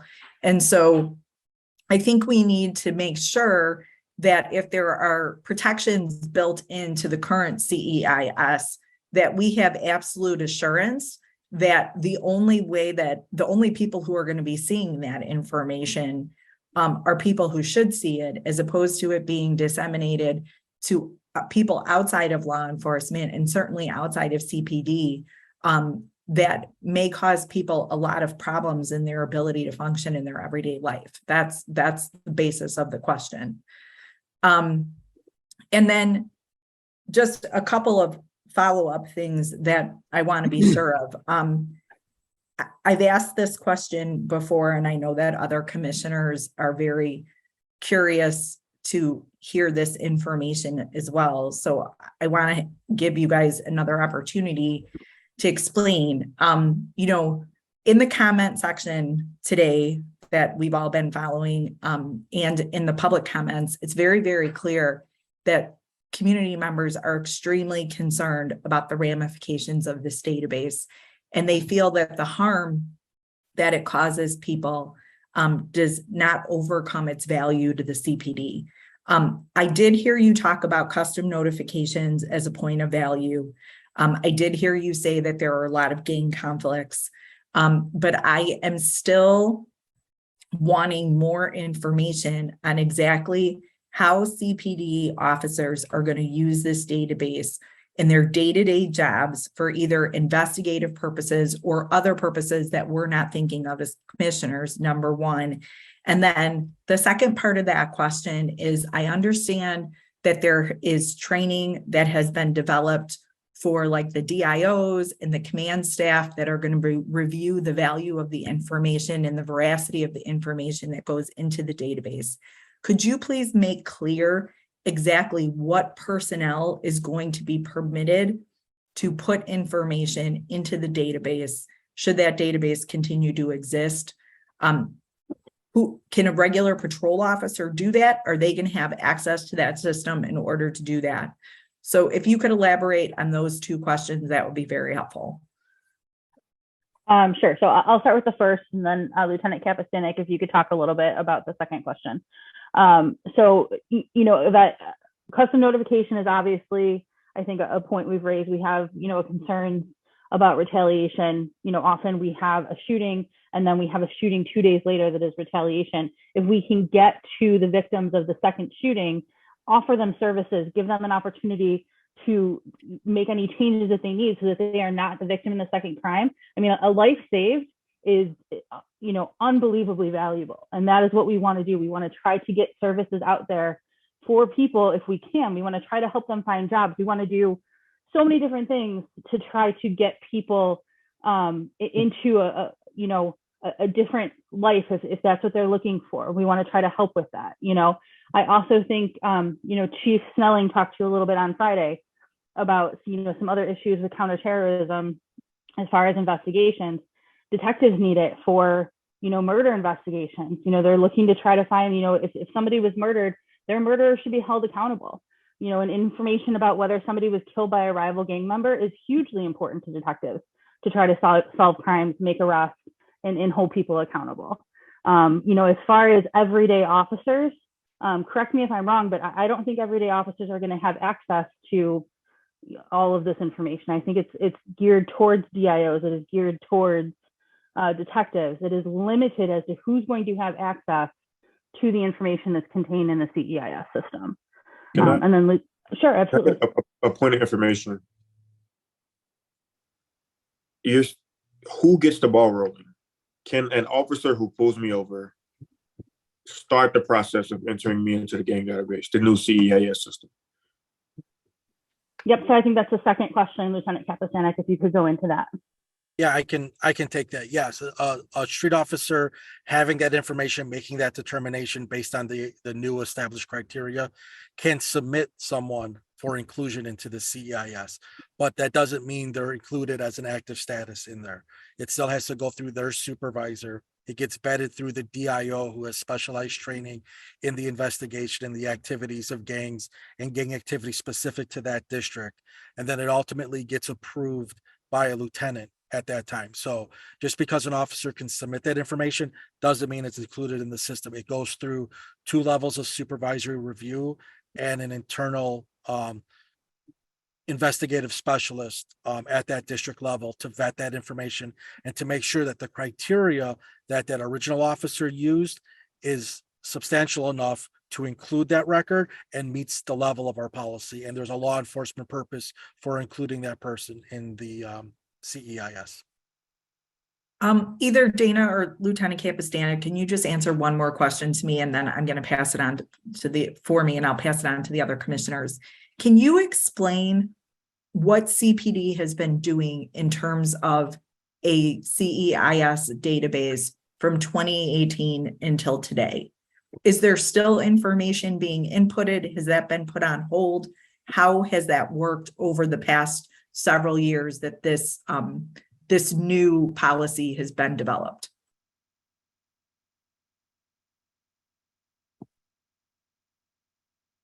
Yeah, General Counsel, if it's all right, maybe we'll pass that to Sergeant Serrano from BCT. Yeah. Sergeant, do you know? Yeah, sure. You know, just to go back on one point that was brought up by the president, just, you know, you could not be entered into the system from being pulled over. You would actually have to be arrested. The CEIS is only going to have people input into the system that meet the criteria that have been arrested. So I just want to make that very clear. As far as the second part, the old, what we consider the old gang database, we refer to it as our legacy system. The old legacy system was active for the past, I'd say, past 2 years. It was just put on hold, completely shut off approximately 2 or 3 months ago. That decision was made to put on stop. And then any people that were input into the system or into that legacy system went through the same vetting process that the original 35,000 people that were part of the old gang database went. So they were vetted. They did go through that district level vetting, the district intelligence officer vetting. They went over to the unit that is going to be superseding the taking care of the CEIS, which is Information Intervention Support Section. So there was multiple levels of vetting for those individuals also. Okay, thank you. Another point of information to what was just expressed. You said it was fully paused 2 to 3 months ago. Was the Chicago Police Department actively using the flawed data from the old gang database up until 3 months ago? Or did you all stop entering 2 to 3 months ago? Can you please clarify what you meant by that? The old, the way that the gang data was collected before was referred to as a gang arrest card. So that was functioning until approximately 2 to 3 months ago when it was completely shut off. Again, any name that was submitted through that gang arrest card system did go through that same level, 3-tier level vetting that everybody else went through. As of right now, that system has been completely shut off, and currently there is no gang data system. So it's a bit confusing, or maybe I'm just a little bit confused, sir. You're saying the people who were submitted more recently, say within the last 6 months, they went through that 3-tier process. Is that what you're saying? That is correct. So that means that this process, which is in draft order, has actually been being used. Am I understanding that wrong? You are. Yes. So the draft order is for the Criminal Enterprise Information System. That system, the only thing that we've been doing with that is vetting, going through the district level vetting and then 3-tier level vetting to basically transfer all that legacy information into the CEIS. That is not, the CEIS application is not active. The average officer cannot go into that system and input new information into that system. The only thing we were trying to do is basically transfer the old data or what. Okay, so the three-tier system you're talking about just refers to vetting, not new people being added. That was how you scrubbed the names, correct? Correct, sir. Correct. Okay, got you. Understood now. So my question, to begin my questions, and I'll also say that I have a good amount of questions, so we can answer as briefly as possible. That gets to the substance of the question. That will be really helpful. Can you describe the people who vet the data, right? So say that the new system was up and running, a officer arrests me and they begin the process of putting me into this database. What's the chain of command that it goes to before its final approval? Can you please list those folks? Are you talking about the information that was vetted from the old system into the new system, or are you talking about a new person to go in? Okay. The new policy. Mike, can you just go through the 3 levels? Yeah, sure. When the officer submits that entry, it first goes to their immediate supervisor, who is well aware of the activities of that officer. They do the same level of vetting. They look at the criteria and they would approve it based on their assessment of the information. Then it goes to the district intelligence officer, who then looks at it from the aspect of their training and expertise with the gang and the gang activity in the district. And then once it's vetted through them, then it goes to a lieutenant. It was the at the watch level in the districts, they are in command of that watch. They would then review under the same criteria and then approve it. And when they approve it, it becomes an active status in the system. Got it. So I used to live in the 9th district, right? So you're saying an officer from the 9th district pulls me over, arrests me, sorry. I get arrested in the 9th district. That officer begins the process of identifying me as a gang member.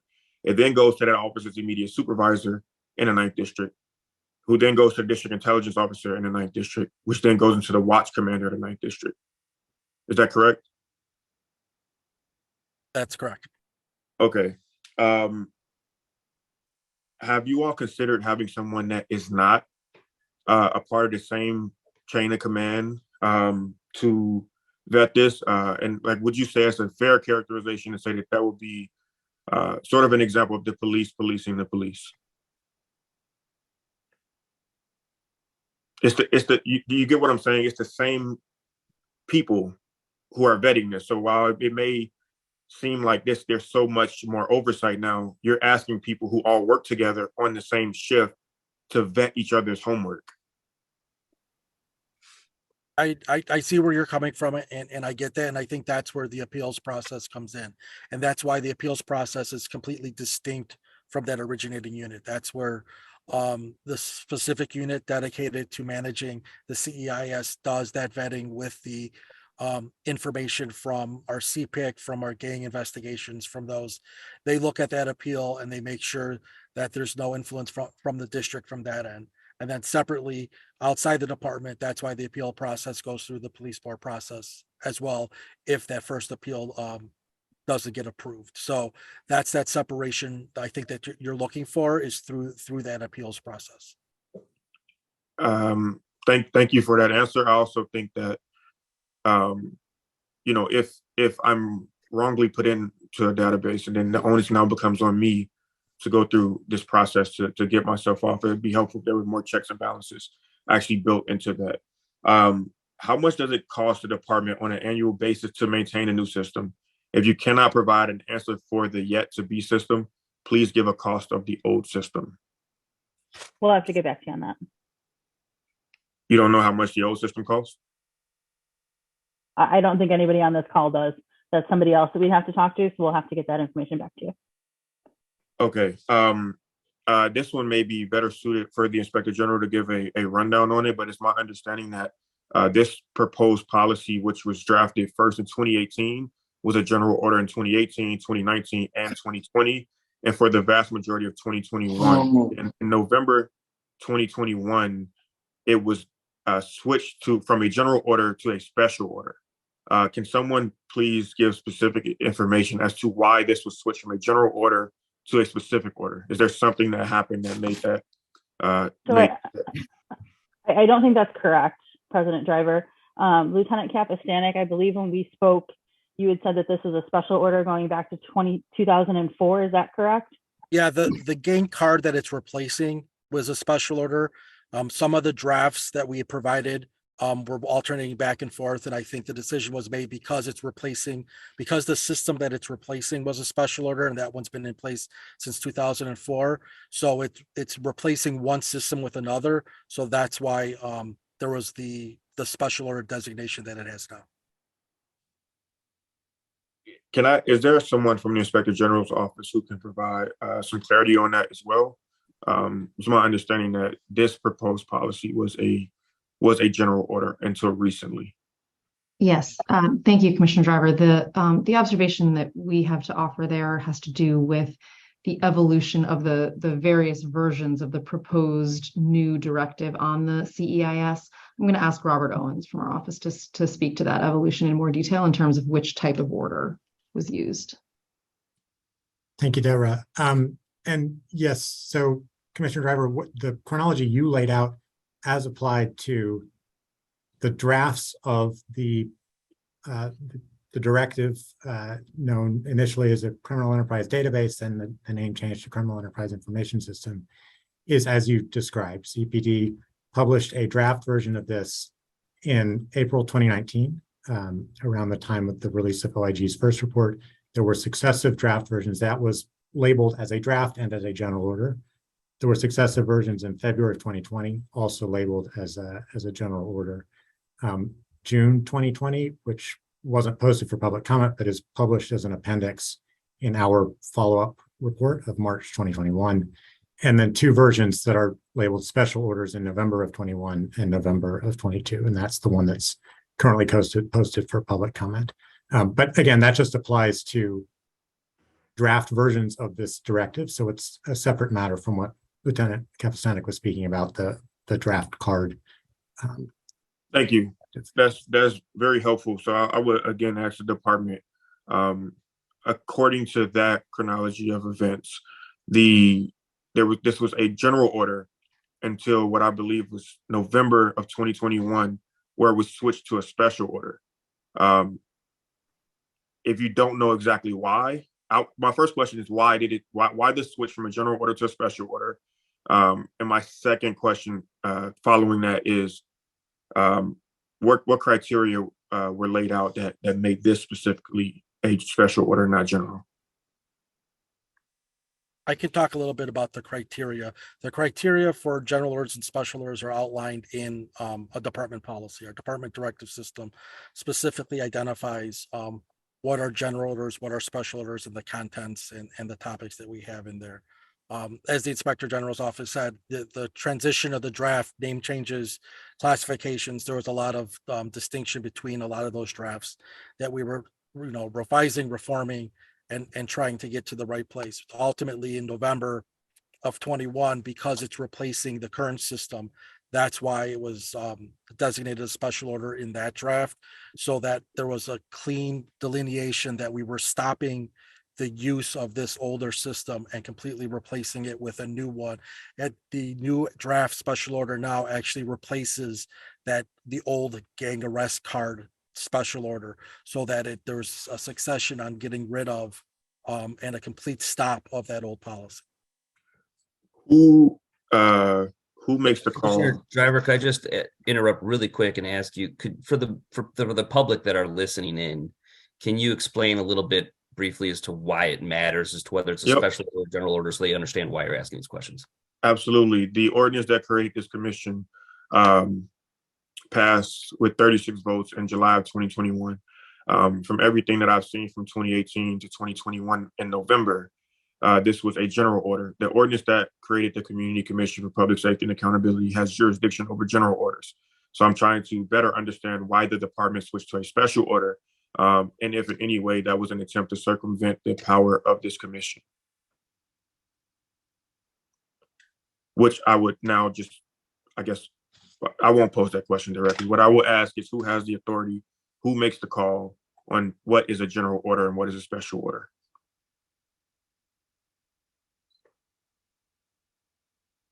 Like I said before, that's the categories that are classified special or general are outlined in that policy.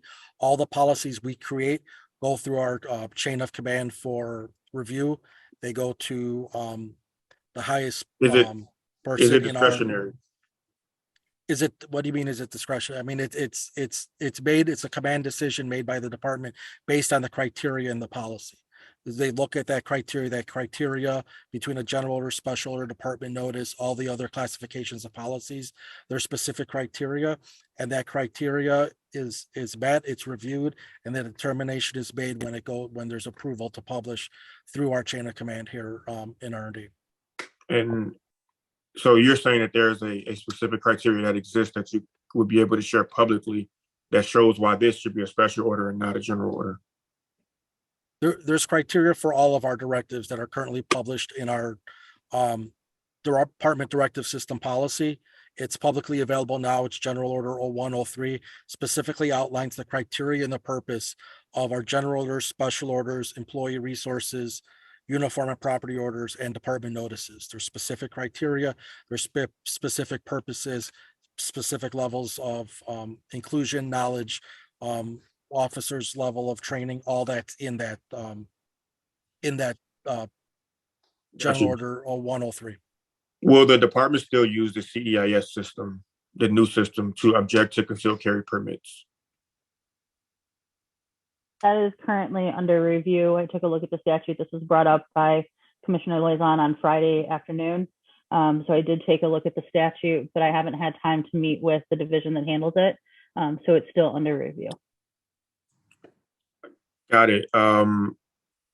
So if this was to go live on October 28th, that would have just been an outstanding question, like it was originally proposed.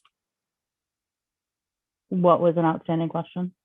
I'm saying that this commission was made aware that this new system was supposed to launch on October 28th, which set off a chain of events, and that's how we got to this point now. If it was to launch on October 28th, would that question have been answered? That's over a month ago. That's exactly a month to the date. Are you all still building this, or is it complete? I'm sorry, I don't understand the question. Are you asking whether the CEIS system So is here, this? Or are you here's what I'm asking asking. about concealed carry? I'm asking about previously on the old database, the department would object to concealed carry permits based on gang affiliation in that database. This new criminal enterprise information system was set to launch on October 28th. If it was to launch on October 28th, what would the department policy have been regarding concealed carry permits? So I understand you're saying it's still under review now, but if this thing was live, how would you all have handled that? So there's nothing in CEIS that speaks to whether or not we object to a concealed carry. That is a different statute. So the record section makes the objections that we are allowed to make under the law. What I'm telling you is that now, after our conversation on Friday late afternoon, we are reviewing the process and will determine as to whether or not we would use the vetted information in the CEIS system to make appropriate objections under the statute. But that's an issue that's under review currently. Thank you. How can one find out if they're on a database within a new proposed policy? So the order speaks to this. You can go to, there's 5 different areas that you can go and you can request the information. And then the department will provide for you whether or not you are in the system and all of the supporting information as to why you are in the system. Got it. And those 5 places, there's 4 police stations and 1 in the headquarters, correct? That's I correct. believe so, Mike. Yes, that's correct. Okay. Why aren't all police stations why aren't all police stations made with this capability where you can go and find out if you're on a database? Why just those 5? Those 4 in the headquarters? So typically we don't provide records at all police stations. It's just a personnel issue. But that certainly is, if that's a comment and criticism of CEIS, it's certainly something we can consider. Yeah, I think we should be cognizant and mindful of 1, Chicago winters, 2, people with disability who may not be able to travel great distances. So having more ways for people to find out if they're on this database is also helpful. Also, have you all explored using places that are not police stations for folks to find out if they're on this and to appeal this process? We have discussed that there is limitations as to who can view our records, which is part of the issue. Got it. Will patrol officers have access to see this information during traffic stops if they run a license plate or run a driver's license?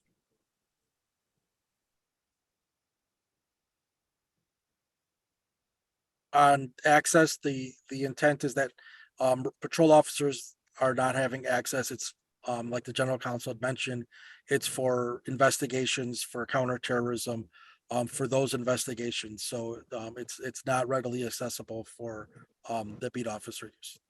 So got it. So just want to be clear, it could be a redundant question. If someone runs a license plate or runs a driver's license or looks someone's name up, a regular beat officer, it will not come up that that person is in the CEIS system, is what you're saying. Is that correct? That's correct. Got it.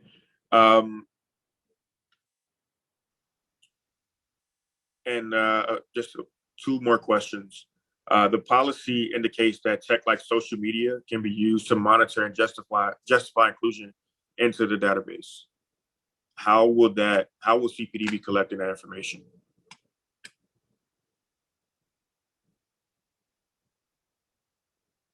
So counterterrorism monitors open source social media. So anything that is publicly available, it's one of our crime fighting tools. Got it. So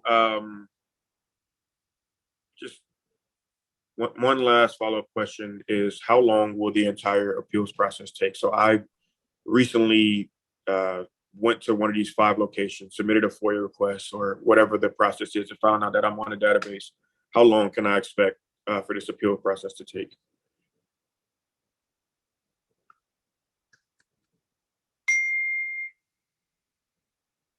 I apologize. I'm looking at the order. I believe 90 it days. has I believe it's time 90 limits. days, yeah. 90, okay, It's thank 90 you. days. Got it. I do have a number of other questions, but in the interest of time, we'll pass this off to another commissioner who would like to ask questions. Thank you. Thank you so much. Good evening. So I have a few questions for you all. One of my initial questions is, has a failure mode and effects analysis been performed on this process? If so, how can we get a report on the remediation plans as it relates to the failure modes within this process? I don't believe one has. So is there, I mean, because this is very sensitive information with all the concerns that have been raised, what is the, can we expect that one will occur prior to this even being approved and implemented? We don't typically do failure mode analysis. There's checks and balances in the system for the input, and we rely on that. But the failure mode analysis would address more than just the system, because as we're currently speaking about the parameters in which someone can be approved to be on the database, what are the failure modes to address that, to ensure however the information is being inputted is also not at risk of being leaked in any way? And even those with access to the system, what are the failure modes and remediation around their access and ensuring that that information is not leaked in those ways either? Because a failure mode does from beginning all the way through the end, not just the system aspect. Yeah, I'm aware of what it does. I'm not aware of any plan to do that, but it's certainly something we can consider. Thank you. Another question, how has, because we've talked a lot about how it can help in cases, and if, you know, someone has lost someone to murder or some sort of violence, how has the database historically helped as it relates to the clearance rates? Is there any data around that to support the benefit of the database and how it has addressed issues with the violence that we see in the city of Chicago, or even, you know, murder rates, as was mentioned by you all? You know, I'm sorry, we don't actually have somebody on from Bureau of Detectives, but I think that that's a really good question. So if you don't mind giving us a little bit of time, I think we can look and see what kind of information we can get back to you on, what data we can get back to you on that. Thank you so much. My next question, how are you all leveraging existing information and resources from larger bureaus like the FBI that already sort of keep tabs on this sort of information? One, as a means to save money as well as sort of protect this information, because I haven't heard much about their databases being as compromised, or, you know, as we have seen with this one with CPD. So how are you all leveraging that? Because I know that resources are often shared when necessary. So how are we utilizing that as it relates to this, so that we don't necessarily need one housed within CPD?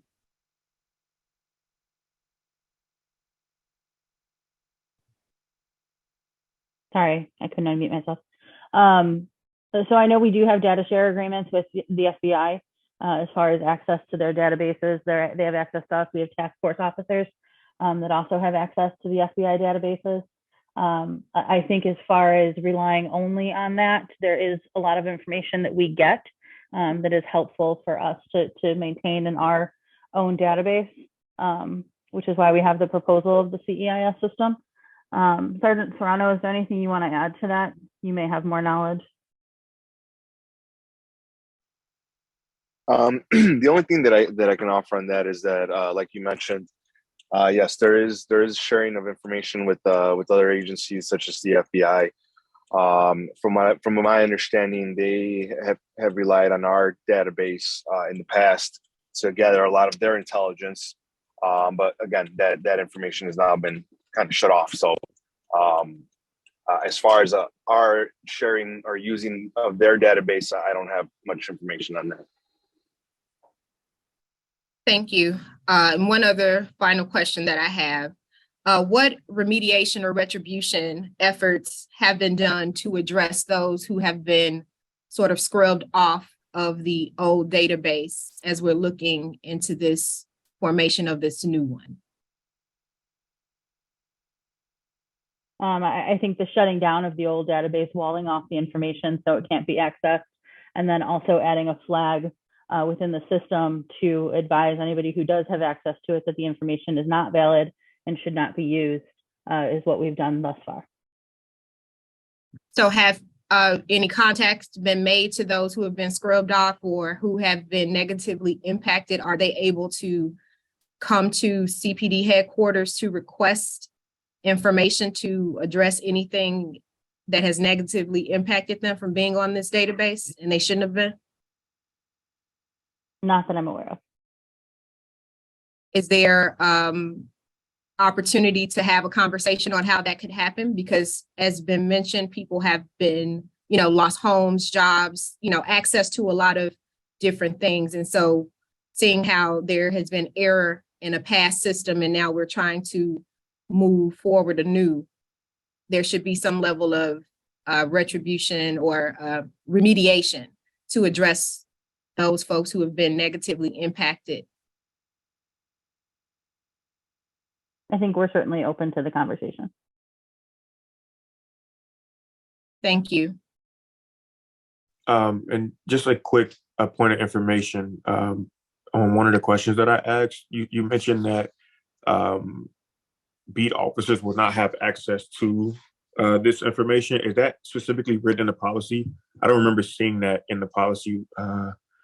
But can you point me to that, please? Or is that in the policy? Is it specifically written that beat officers will not have access to this information? The intent is to use for investigations, and if it's not specifically outlined in the policy, that's something we can look at. So it's not in writing. I'd have to go look again at the policy to see exactly the language there. But if it's not included, is there anybody specifically else on the call who can answer that question?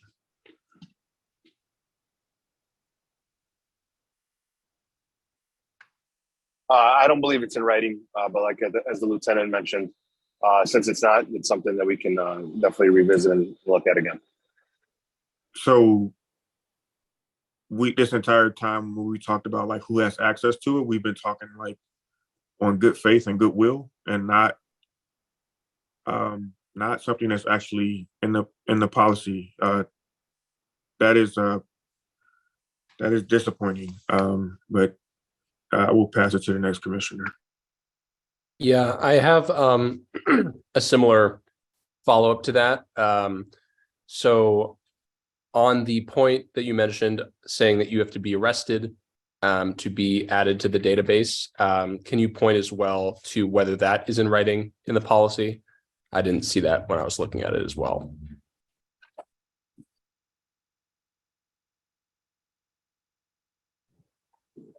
I believe that is in the policy. I don't have it in front of me, so I don't want to quote something that's not in front of me, but it should be in there. Got it. Moving on from that, can you please speak to the youngest person in the database? How old is, the youngest age range in the database, and what are the procedures of handling children put on the database?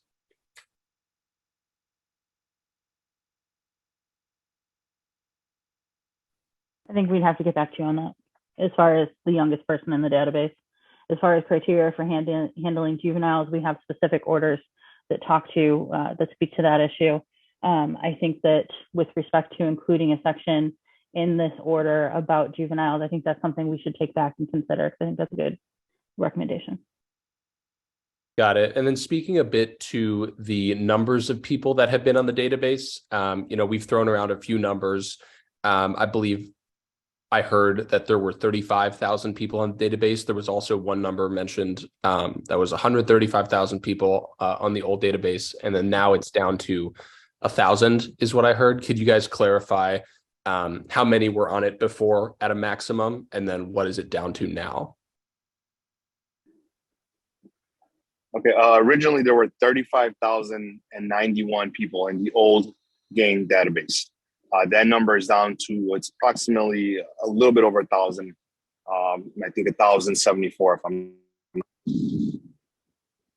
Gotcha. That is very helpful. Let's see. If somebody is found to be wrongfully on the database, are there any procedures for then checking the other people that were maybe, if there were other people that were assigned for being affiliated with that person, or if they were assigned as a group? You know, are there any kind of ripple effects if we find that one person was wrongfully assigned? Is there a procedure for investigating the people associated with that person if they were wrongfully put on as well? There's not, and we do have a limit as to what information we can publicly make available. So, for example, if I'm arrested and I'm put on the gang database or in the CEIS system, and I'm arrested with Lieutenant Kapistanik, I can't request his information for him. He would have to then request his information. Gotcha. And then there's no protocol for, you know, I definitely understand that you wouldn't be able to see his information, but there's no protocol internally for basically saying, you know, that we should double check you because he was wrongfully put on. There is not. Gotcha. Can you speak more to what the current disciplinary actions are for officers that misuse tools in this database, such as, you know, we heard from the IG's presentation, officers that listed occupations as scumbag, you know, et cetera? Sure. So when that information becomes known to the department, which it should be known, obviously, if there's a supervisor signing off on it, that supervisor would then have a responsibility under our orders to open what's called a complaint log. And then that would be it would go to either the Inspector General, COPA, or BIA to handle for the investigation. And then if it's found to be sustained, then there would be discipline warranted. That it's a rule violation for an officer to do that. Gotcha. Is that visible to other people besides the supervisor? Because I'm just imagining, like, if somebody's bold enough, you know, to put that on something that they know is viewable by the supervisor, you know, they might suspect that that person is also fine with it. Is there any kind of like third party visibility or third party, you know, ability to find that out? No, as far as somebody outside the department, I would say no, unless somehow the records were requested. We do give records quite frequently to the Inspector General if they are somehow made aware that there might be an issue and they make a request. We do give records to COPA. They have access to our records. So if somebody were to make some kind of complaint. But what I would say to that is that if somebody's bold enough to do that, their partner sees it, their partner is responsible for doing it, their supervisors see it, the DIO would see it. I mean, we're talking about, you know, 5, 6, 7 people that would all have to decide that it's worth violating the rule to not turn in the one knucklehead who decided to make such a gross error of judgment. Gotcha. I would also be curious. I'm not sure if you guys, you know, would have this on hand now. It's a pretty specific question, but if you have any examples of discipline that was, you know, put forth to people that did that, I would love to see that afterwards, or if you know about that now. Yeah, we would have to look at that. That's pretty specific, but we're happy to look and get back to you. Gotcha. In addition, I heard mention of that access is not provided to third parties. Is that also inclusive of the state's attorney's office, public defenders, or other attorneys? You know, are you able to see and get access to your client's listing on the database if it's relevant to a case? So I think we'd have to look at that. I mean, there are specific crimes that are charged. There's like an upgraded charge because of somebody's gang membership. So in those situations, we would have to provide that information to the state's attorney so that they could meet the burden for their case. But as far as just a general state's attorney looking at the system, I think we'd have to find out more specifically what their access level is and, you know, how it can be limited. Gotcha. And let's see. What kind of documentation is there currently about the vetting process, and where are those records kept? And lastly, is it possible is that something that can be audited by the OIG's, the IG's office? As far as specific records, I think Sergeant would probably have to answer that, but you know, anything that we do is open to being audited by the Inspector General's office. So I think absolutely is the answer to the second part of the question. Sergeant Serrano, I mean, we maintain the records that we're using to vet. So what we look at would all be not publicly available, excuse me, but would all be available for auditing. Gotcha. Yeah, Sergeant Serrano, do you have anything to add? You know, just to kind of with what the general counsel was saying, yeah, we do maintain records of everything of the vetting process, and again, everything is out there if you wanted to request it. Gotcha. Is there any kind of evaluation of the effectiveness of the training, the specialized training that goes into that vetting? You know, is there any kind of look back as to, hey, you know, this person, it turned out that we had to remove many people that this person added. There might be something flawed in that training. We should change the training. Is there any kind of that circular sort of evaluation or analysis? Sergeant Serrato, can you answer that? I'm sorry. I mean, are you asking about the information that was vetted from the old gang database that was transferred over? Because currently there's there's nobody being input into the new CEIS system, so there wouldn't be a way for us to determine if, you know, if somebody just doesn't understand how to input somebody into it. I guess to restate my question, I guess I'm more so wondering people that input people into the new system.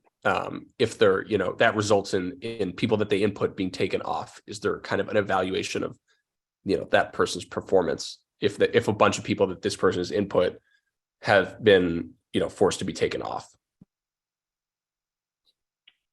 I mean, so not that I'm aware of. I think, Sergeant, let me just go. So I think what you're asking, so I think there's two separate questions here, right? So I think that there's the initial question of information from the old system that is being vetted through the new criteria that is going into the new system. As far as a check on that, I think we would have to get back to you to see if there's any like sort of supervisory check on that information. I think the fact that the number has been reduced so dramatically speaks to the fact that the new criteria, you know, are working, and we are making sure that they are meeting the criteria before being put into the system. As far as someone off the street who's arrested, once the CEIS system is active, there are multi-levels at that point that are being checked. And if somebody was inputting somebody who didn't meet the criteria, there would be an opportunity for us to counsel them, and then if necessary, discipline them if we felt like it was a violation of the rules. Gotcha. That makes sense.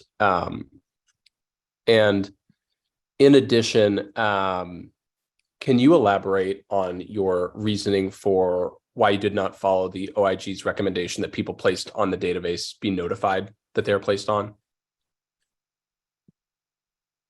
Sure. So there was a concern that was discussed about how do we notify these individuals if we send information to somebody's address and it's an old address and that house happens to be occupied by a rival gang member. We've now outed somebody as a gang member. So I think that there was concern as to public safety in sending out notifications to people, advising them that it might not get to them, it might get into the wrong hands. Understood. Just two more questions or so. So to my knowledge, CPD has a specialized gang unit. What is the gang unit's involvement with CEIS? How do they work with that system?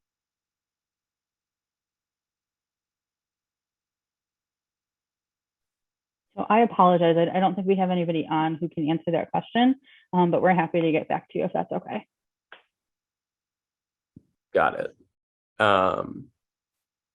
Okay. And lastly, will the data contained in the new database be accessible to all law enforcement bodies who have access to data shared through the Crime Prevention Information Center?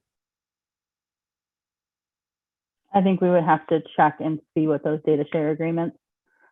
Usually they're limited to certain databases. So I think we would have to look at that and then make a determination. That determination has not yet been made.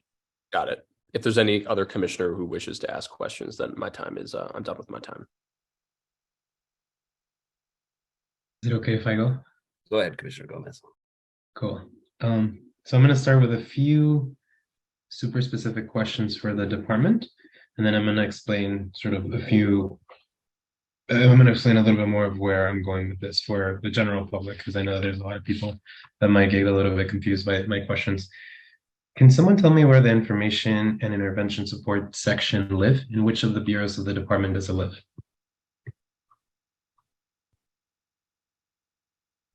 It lives within the Bureau of Counterterrorism, which is in headquarters. Got it. That's what my guess was. So Lieutenant Kapistanic pointed out to everyone a 3-tier system, or really a four-part system for how someone ends up in the database, right? First, there's an officer that makes a claim, that goes to the sergeant or the direct supervisor, then that goes to the district information officer. Is that right? The DIO? That's what DIO stands for? District Intelligence Officer. That's right, DIO. And then the lieutenant at the watch level, all within the district, all review that through the chain of command, correct? Now, the appeals process, you mentioned that it goes to the police board, but in the version of in the version of the policy, there's actually a step before that, before it goes to the police board. Can you tell us what that step is? Yeah, I mentioned that earlier, that the appeals process is a 2-step process. The first step goes to the Bureau of Counterterrorism group that manages the CIS, and they do the same level of review and vetting to look at that appeals process. Got it. Yes. So this is going to get a little analog, but I think it's important for the people in the public to understand this, because this makes sense to me, because I have an organizational chart in my hand, but it doesn't make sense to someone who doesn't have one in their hand. If this is the Bureau of Patrol, right? This is where everyday patrol officers live. The 4 first steps all occur inside of this bureau, the district level stuff. So the lieutenant, the district intelligence officer, the sergeant, and the original officer all exist within this bureau, correct? These are your everyday officers. If an appeal happens, and I'm asking, can someone clarify that I'm correct? Yeah, you're correct. Okay, this is from September 2007.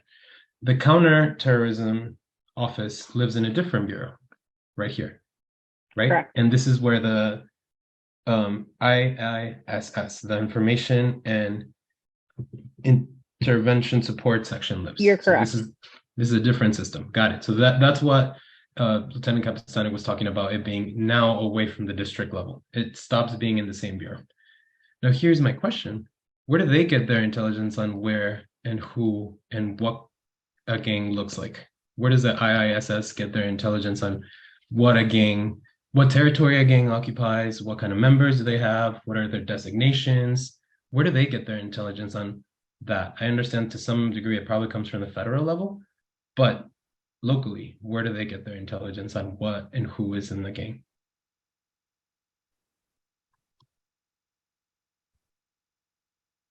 So I think, first of all, when they're evaluating it, whether or not somebody is making an appeal, what they're looking at is the information that was provided by the patrol officers. The different specific criteria. They're looking for body worn camera. They're looking for, things that are supported by, documentary evidence. So that's what they're looking at. As far as their information on gangs, I think that, there's a lot of work that the department does to share information amongst not only districts, but then up to counterterrorism, as far as, what gangs are in, what different borders are, what different factions. There's a lot of different gang factions. Like, that's information that is learned from officers who have boots on the ground, who then share that information, and it's then vetted to ensure, perhaps federally, that it's correct. Correct. I think you're right. So, for example, the district intelligence bulletins, right? Are those some of the things that are used to determine what territory a gang occupies? Or like a gang audit that's done at the district level? Are those things that are used by the IIS, or that could be used by the IISS? I'm not sure what's currently being used. Okay, but I think your point is right, and I think this is something that, again, I don't know, and I'm not necessarily hearing that you all know, but it seems like the people that are giving information to IISS, which lives in counterterrorism, come from the district level, right? So in some way, if I'm at the IISS and I get an appeal that says, forget the procedural violations of like, oh, that camera didn't catch me at the right angle, or like whatever happened procedurally was violated. Think about the information. If I am the IISS part of the information that I need to use to assess whether or not this person is in a gang or not comes from the district, the same district that originated the allegation that I was in a gang. And I think that in a way is two places having the same source of information to try to verify whether or not someone is in a gang. And then me as a person making an appeal, I wouldn't be confident enough to say, oh, I know that at least there's two different parts of the department getting different information to verify whether or not I am in a gang. Does that make sense? Is my concern being understood? Yeah, I think we understand your concern and we'll take that into consideration. Yeah, okay. One other question that I have on that, I think I understand that you said that you don't know how much it costs to maintain the gang database. Can you tell me whether or not from the CEIS, how much it would cost to maintain it or to create it? Can you tell me what kind of funding sources might be used? If not that, was there any like federal grant money that came to the department for maintaining? So I didn't say gang that I don't database? know how much it costs. I said there's nobody on the call today who can answer that question. So we can get you that information separately, and we can certainly, if there's some additional funding or grants that were used, we can certainly get you that information as well. Gotcha. Okay. So now a little bit going back to my original question of who determines what a gang is, or who determines where a gang lives, or who determines what are general depictions of a gang. Section 5 of the proposed policy and some of the definitions and the state statutes kind of set the general parameters for what's in a gang, for what a gang label, for the threshold that needs to be cleared for someone to be labeled as a member of a gang. Is that correct? Am I looking at the right sections? Mike? Yeah, there's state statute that we follow in definition of a criminal street gang. And then there's criteria that are in the policy as well. Yeah, I think that's really interesting. One of the concerns that we heard from community members today was, and I don't know if you can see them still, but I was looking at them in the question and answer, is whether or not hate groups would classify as gangs. Would a hate group classify as a gang? I have to look at the statute again, but my understanding of the statute is no, but we can look at it again, certainly. Okay. I think that's my understanding of the policy. I don't know about the statute, but my understanding of the policy is that you're right, it wouldn't, based on, again, the statute and the policy interaction. Now, let's say that I am part of a group that gets labeled as a gang, and all 30 of my friends that are part of that group have been labeled through the CIS as members of the gang. I understand my ability as an individual to appeal, and I understand the process. Again, it goes, I can go to the IISS, right, in the Counterintelligence Bureau to appeal that. If I disagree with that, I can go to the police board, right? But what happens when 30 more of my friends, after the 30 that were already in a gang, get labeled as a gang? Is there a way for an association, a group, to challenge whether or not they are a gang?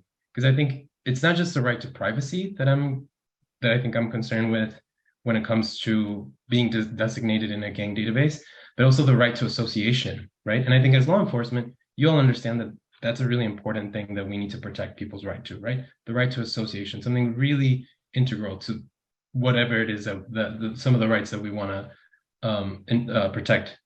Is there a vision? Is there a part of the policy that would say, that would allow me as a member of this group or a group to challenge my designation of my group's designation as a gang? Is my question clear?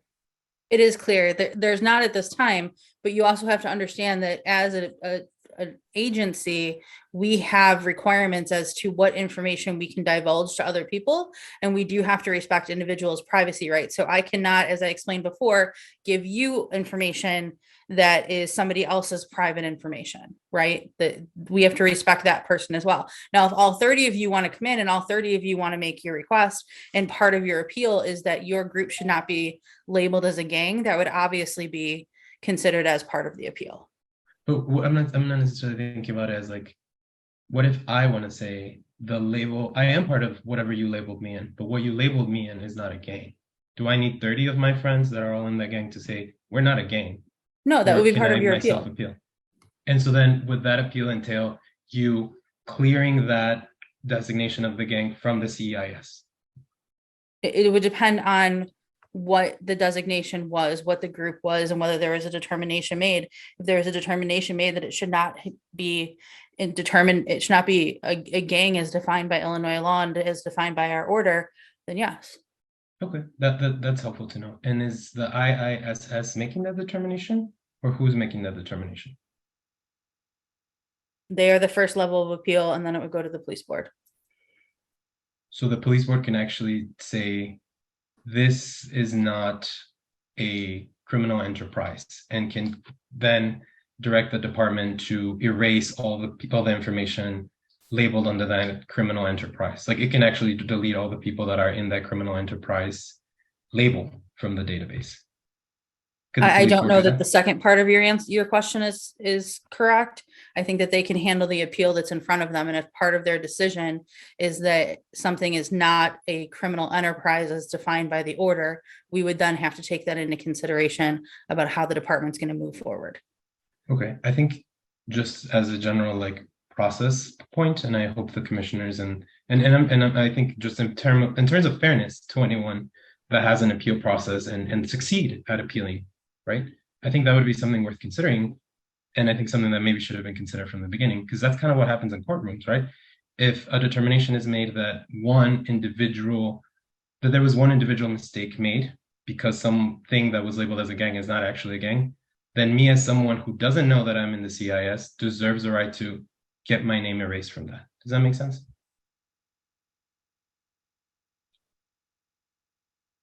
Yeah, I think we take that under consideration. Okay, thank you, Dana, and thank you, Lieutenant Capitan. I don't have any more questions. I have a couple of quick questions because so many of my commissioners have asked such great questions already. One of my questions has to do with the idea that self-admission is one of the criteria, and I'm concerned particularly about body-worn cameras. And will there be any new requirements related to body-worn cameras if a self-admission is going to be made? So let me tell you my concern. My concern would be that an officer could coerce someone off camera to make a self-admission and then do the self-admission on camera. So is there anything that could prevent that kind of thing from happening? That would be a violation of the Body Worn Camera Act. Officers under the Illinois statute are required to have their cameras on at all times unless somebody that they are interacting with asks them to turn it off. So if an officer intentionally turned the camera off to have that interaction and it was later found out, that officer would, I think, then be subject to criminal charges.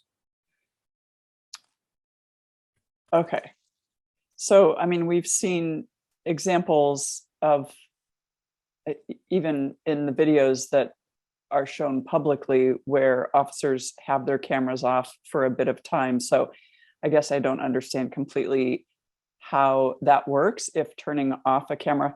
I mean, I think at one point when I asked that question last year, I was told that there aren't enough cameras and not enough money, and there were a variety of answers to that as to why officers were allowed to have their cameras off part of the time. So I'm going to take it on good faith that what you're saying is true, that if someone only has their camera on part of the time, that they would then be held up to the consequences. So I appreciate that answer. And my next question is one actually that somebody asked, which is a concern that I had as well. I think a lot of people have spoken to the fact that notification of being on the database in a proactive way is what most people in the public would like to have happen. Your response about how if you do that, somebody changes the address, then somebody could find out that somebody's in a gang. Aren't there a multitude of ways that people could be informed that they need to contact the police department without saying anything about it. And so couldn't you, in fact, send a letter that doesn't say, hey, we've identified that you're in a gang and this is the gang we have you in? Couldn't you simply send a notification that says, you need to contact CPD, here's where you can contact us, we have information, whatever. Like, isn't there some way to do it where you're not gonna out someone as a gang member that would still go along with what the public is asking for, which is that people actually get notified that they're in it? I mean, I think that could cause more. I mean, you're getting a letter from the police department saying we have information about you, please contact us. I think that could cause some level of alarm, but I think it's something that we could consider. I mean, we did talk about this in detail. I think that there is a very serious concern the department has about notifying somebody about a rival gang member, and then we have a death on our hands. And I think that that's a very, very serious concern that we have to consider. And is that because you think gangs don't know who are in other gangs? That's not what I said. I think that it's important that if we're going to send a letter stating that Dana O'Malley is a member of this gang and it goes to a rival member's house, I think that there's a certain amount of harm that the department is actively doing that we do not want to do.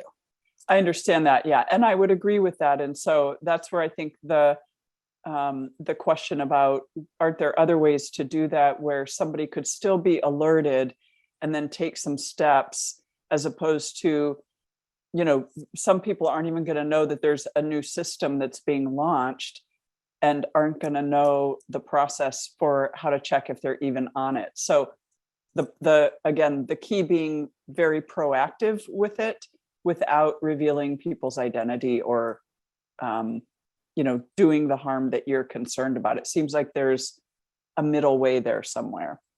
Sure, and I think the department does need to do better communication on this directive. If it gets to the point where it's being rolled out, I think that's something that we have talked about internally, about how do we communicate this to people? How do we make sure people understand that there is an appeal process and what that appeal process is? So I think that that's something that we need to make sure we get right once this does get rolled out. Beth, if you don't mind me just quickly interjecting, we just have some other, suggestions in the Q&A, like certified mail, or maybe giving a call to the house and saying, who is this? And then they confirm their name, and then you could tell them, or, just to your point about there being potential middle grounds. Yeah, I think a lot of that was considered. We did talk about certified mail. The risk is I get certified letters all the time that they don't wait for my signature. It's dropped off. I think there's privacy issues that are there, but certainly, it's nothing is beyond conversation, right? I think that we are working with a lot of really smart people here who have really good suggestions and really good thoughts. And I think that that's what is good about this process, is getting that input from you to see what more we can do and where we can take this policy. Yeah, and there was also just a really good suggestion in the chat that at the point of arrest, maybe that's when the officer gets the ball rolling. If they're going to be, putting them up for inclusion in this database, maybe that's when the officer alerts the person directly that that's the case, and then the person then at least has the opportunity to follow up. Yeah, that's not a bad suggestion. That's something we can certainly talk about.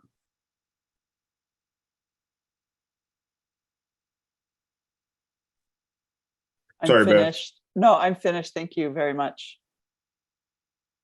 Well, it's late. It's 9 p.m. and my colleagues have asked most all of the questions that I have had listed as well.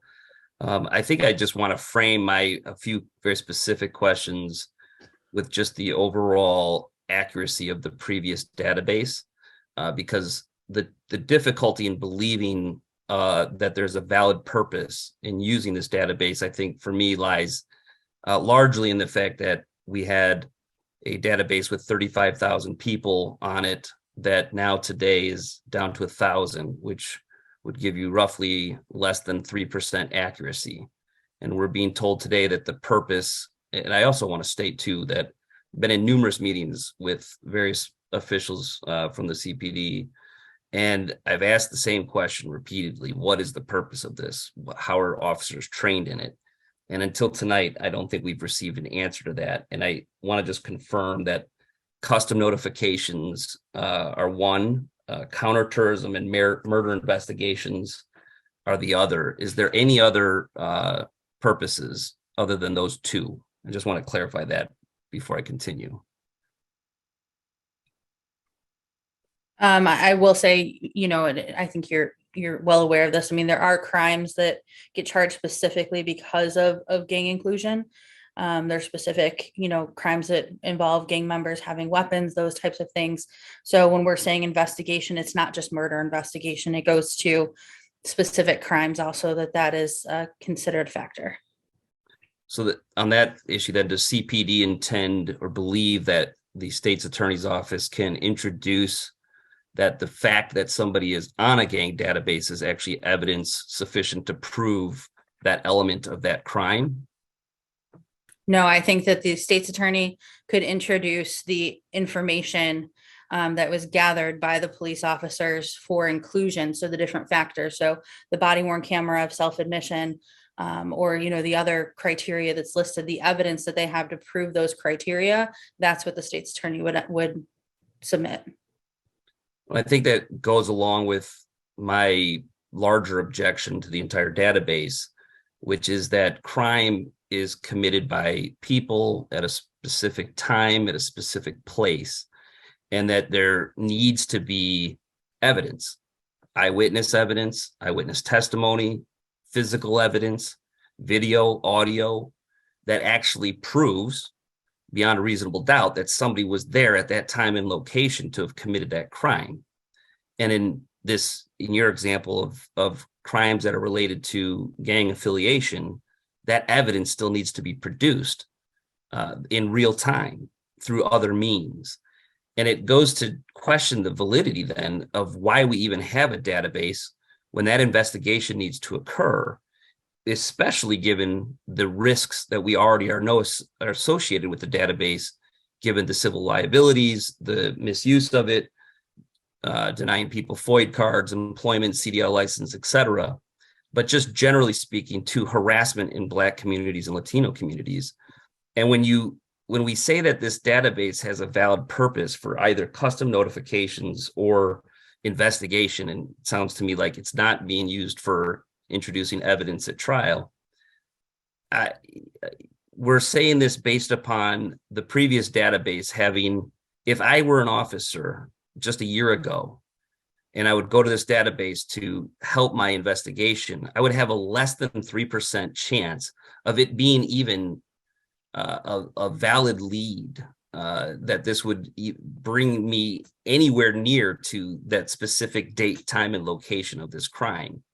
And I think that because it's hard to believe, quite frankly, it's just hard to believe that this is a valid tool of any use when there's children, elderly, and in the past, there's only been less than a 3%. If you base it on today's definition of what it means to be a gang member, that this is anything other than we don't really have evidence, and we go to usual suspects or a database that's, we're grasping for straws here. My specific questions are, what are the demographic makeup of the now 1,000 people that have been determined to be a gang member in Chicago? Do you have the demographic makeup of them? No, we don't have that with us tonight. We can get that back to you.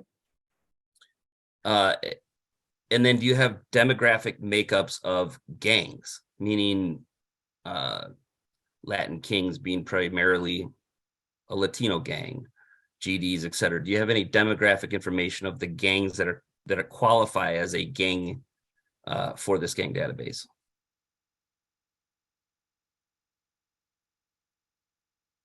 I mean, I'm sure we have makeup of gangs. We include gang territory, gang colors, those types of things. Now, I don't think that we could say there are certain gangs that have a primarily certain races, but we would never say that it's, only a certain race, because that's, nothing's an absolute. understood. Will you publish though the general demographic makeup of different gangs that are considered gangs under this gang database? I'd have to see what information we have and what we would be allowed to publicly post and what we would be withhold for investigative purposes. Commissioner Nellis, also a point of information, if you don't mind me cutting in here. Sure. Will you publish aggregate data about how many people are on a database at any given time? Or I'm sorry, what kind of data you cut out? Aggregate. So like right now, you said it's less than 1,000. Will the department commit to publishing aggregate data on how many people are in the database any given month, or quarterly reports? Is it still hard to hear me? Yeah, no, I got you. I'm sorry. Yeah, I think the intent of the department is to have dashboards with that information that's publicly available. If we can get that written in the policy also, I think we're past the point of intent now. Thanks, Commissioner Nellis. I would add to your point, Commissioner Driver, about adding data, whether it's quarterly or otherwise reported, about numbers of people removed from the database as well at any given time. I believe that's also part of the dashboard that's being drafted. President Driver, I have one follow-up question to Commissioner Nellis's questioning. Should be quick. Can you say something about why hate groups are not going to be considered gangs? I didn't say it was not going to be considered. I said I'd like to look at the statute to determine whether or not it would be included. And then that's something we can certainly take back. Okay, thanks for the clarification. And I had a follow-up actually on that point as well. If one of only two purposes is investigation, it's not for evidentiary purposes. If it's only for investigation, then I think why wouldn't a database that tracks affiliations with hate groups be an investigative, useful tool? I said we would consider that, so we'll take that back. As of today, are any hate groups a part of what's being tracked in the gang database? I don't believe so.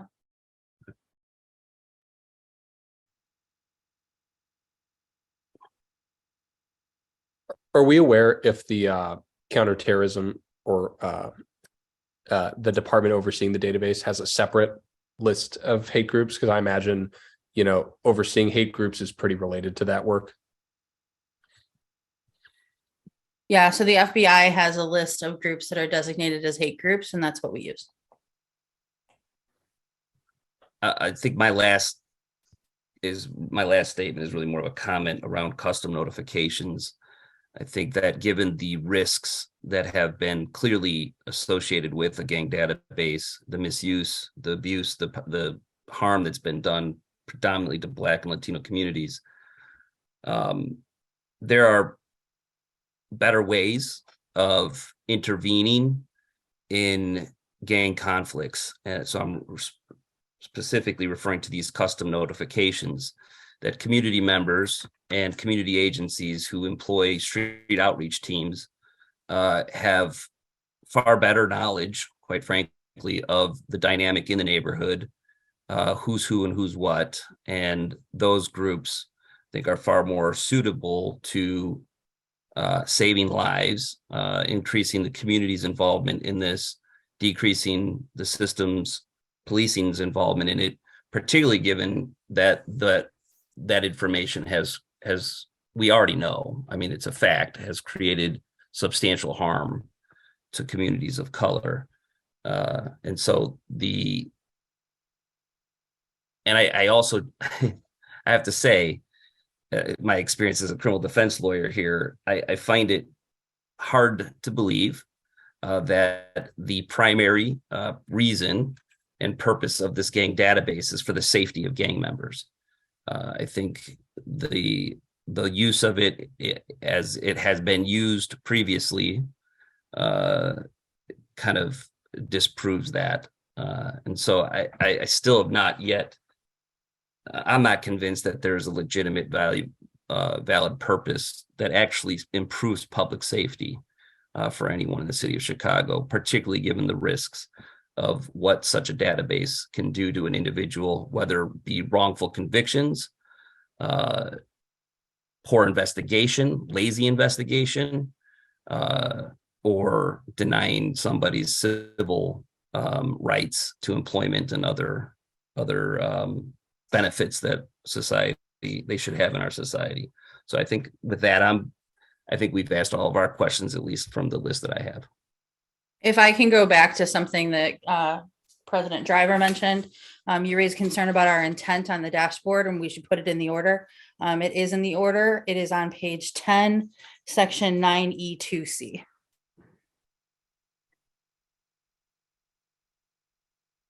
Thank you. Are there any other commissioners with questions? Yeah, I have two quick data questions, really quick. One is for OIG. I know that you mentioned the numbers of people who were on the previous gang database. Can you give specific percentages of the demographics of that?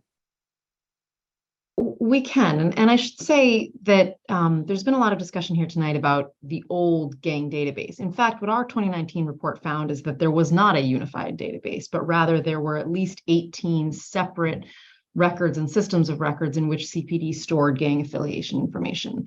We looked at information recorded on gang arrest cards identified by the department as the best verified source of gang affiliation information. We found 134,000 individuals designated in gang arrest cards as gang affiliated. I think the question remains open in my mind, which 34,000 person subset of that larger population has been vetted for inclusion going forward.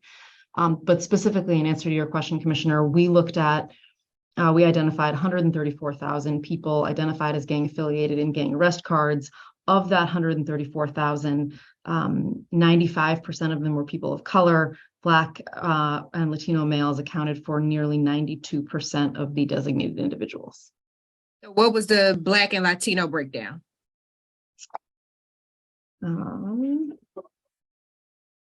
That is in our original report, and I will get it for you in just a second. Okay, thank you. And the second question that I have, in the scrubbing of the database, was there any involvement with those who may be deceased, and how will that play out in the database going forward?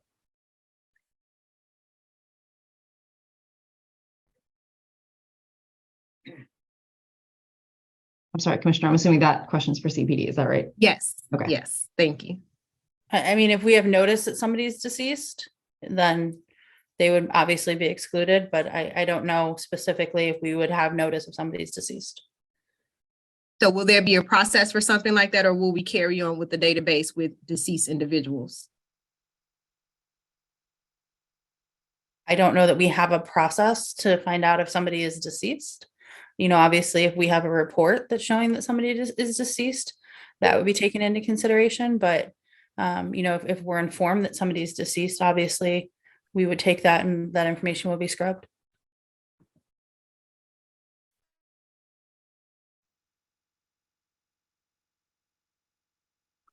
I'm waiting for you. I see Inspector General, you ready to say something? Yes, thank you. I apologize, Commissioner. Just to go back to your question on the demographic breakdown of that 95% in the 134,000 person population we reviewed, 70% of the designated individuals were Black, 25% of them were Latino. That information is in further detail on page 39 of OIG's 2019 report. Thank you so much. So you said 70 and 25. It's 95%. 95%. I was actually going to ask a follow-up question about other demographics, but at that point, that number is so minute it might not even matter. Were you finished, Commissioner Terry? I am. Thank you. Is there any other commissioners who would like to ask questions?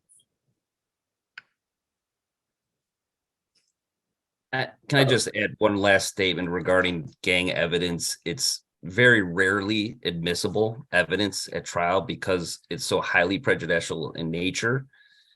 that if state's attorneys and police were able to introduce that into evidence, that the fear is that judges and juries, rightfully, the fear is that judges and juries would convict just solely because they proved gang membership, not because they actually had any good evidence tying them to a specific time, date, and location. And the law is very clear that it's very highly prejudicial. It's highly prejudicial to introduce that into a trial. And so, I tie that to, just generally speaking, the criminalization of young Black and Latino men and women in our city and really across the nation. And this to me is just another tool for criminalizing young Black people and young Latino people. And I don't think, I at least appreciate that tonight was the first night, at least that I've been in a meeting, where somebody has attempted to share why we have this database and how police will be trained to use it. That literally has not been answered up until tonight, at least in my presence. But the only two reasons of investigative purposes and custom notifications, I think far are outweighed by the harm and the risks associated with this database.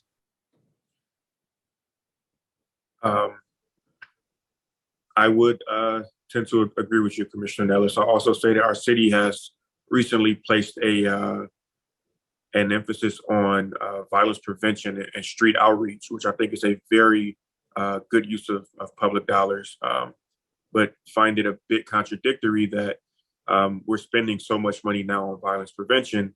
And let's say that, I am in the gang, right? But our city's efforts work, and it's a street outreach worker makes contact with me, and I don't want to be in a gang tomorrow, right? I want to change my life. I want to make an earnest effort to be a law-abiding citizen. I then have one of 5 places, which are all police stations, to go to try to clear my name for what could be a 90-day or more process, not 90-day or longer process. Either our city is committed to street outreach workers and violence prevention, or we're not. And I find it troubling that, the process is very onerous to try to get yourself to even find out if you're on it, but to try to get yourself off. But with that, I don't think there's any more questions from the commissioners. I will have to make a few announcements. Before that, would like to thank the folks from the Chicago Police Department for joining us today. I know it's late. I know this was a 3-hour meeting. Thank the public for staying engaged. We still have 145 people on this meeting into the night at this point. Thank you to the Inspector General and her office for your help with this, all of the briefings. This is an issue that's very important to us. The final question I'll ask before I make my announcements is whether it's anybody from the department, are you all willing to say publicly that there's no timeline for this database to go public? And you're still willing to work with this commission to make some of the changes that we heard tonight? I think that was expressed to you directly on Friday by not only the department, but also the mayor's office. Thank you. Anthony, can I just interject for 1 second? Sure. With respect to continuing to work together, I would like to encourage CPD in our next opportunities to discuss this issue, to please consider coming to the meeting with individuals who are better able to answer some of our questions. With all due respect to the personnel that's on this meeting this evening, Miss O'Malley is the general counsel. She's not a gang officer. She's not a homicide detective. It's extremely difficult for a person in her position, I think, to adequately represent investigative information or law enforcement related techniques that involve gang activity and what is going on in the street. That's not her job. And so while I think there's been a lot of valid concerns expressed by all of the commissioners this evening, I'm equally concerned that through the course of this meeting, in light of the information that's been presented by CPD and the limited nature of that information, that the commission hasn't actually gotten the whole picture of how this process, how the gang database process actually works in real time on the street with police officers. And while I'm not putting my hand on the scale of whether that evens out to some of the harms that have been articulated, I don't think that we are in a position this evening where we have actually gotten a full picture of what that actually looks like. And so again, I would just like to say that I think it's extremely important that the Chicago Police Department send people to our meetings who are able to provide adequate information so that the public and this commission can assess it appropriately. Well, and if I could just respond, I mean, I appreciate that, Yvette. I think that was the purpose of having Sergeant Serrato here, as well as Lieutenant Kapistanik. I think we've done our best to answer as much detailed information as possible in the last 3 hours. I can tell you, Yvette, I've been watching the participant list. A lot of the folks you're talking about are watching this meeting right now. Some are still in the meeting, some are not, who could probably answer some of those questions. But I'll echo your sentiments, and I do agree with you. So we have 3 quick announcements. First, if you'd like to receive email updates about the commission, including information about future meetings, please send your name and email address to communitycommission@cityofchicago.org. Again, if you'd like to be added to our email list, please send your name and email address to communitycommission@cityofchicago.org. Second, if you're part of a group that would like a presentation on the community commission or the district councils that will be created next year, please write us at the same email address. That's communitycommission@cityofchicago.org, and we'd be happy to provide a presentation on the commission and or the district councils that will be coming. You can also ask for that presentation by calling the number 312-742-2888. That's 312-742-2888. Finally, the commission's next regular meeting will be Monday, December 12th, 2022 at 6:30 at Truman College. Again, that's Monday, December 12th at 6:30 p.m. at Truman College. At that meeting, we'll focus on setting goals for the police department, COPA, and the police board for 2023. As Commissioner Nellis described earlier, every year the commission is required to work with CPD, COPA, and the police board to set annual goals. During the year, the commission can see what progress they are making on these goals. And at the end of next year, the commission will do a written assessment about the overall progress. We invite you to come to the December meeting with ideas about big goals for CPD, COPA, and the commission. More information about the meeting will be available on the commission's website soon. That website is chicago.gov/Chicago Community Commission. So thank you all for joining us tonight. This is an issue that we are committed to addressing. We heard your concerns loud and clear. And again, thank you to all of the participants. And thank you all for joining us in this work. If there is no further business before the commission, is there a motion to adjourn? I move to adjourn this meeting. Seconded. It's been moved to adjourn by Commissioner Terry, and I did not hear who that second was from. I believe maybe Isaac. Yep. Are there any objections? Hearing none, this meeting is now adjourned. Thank you, everyone.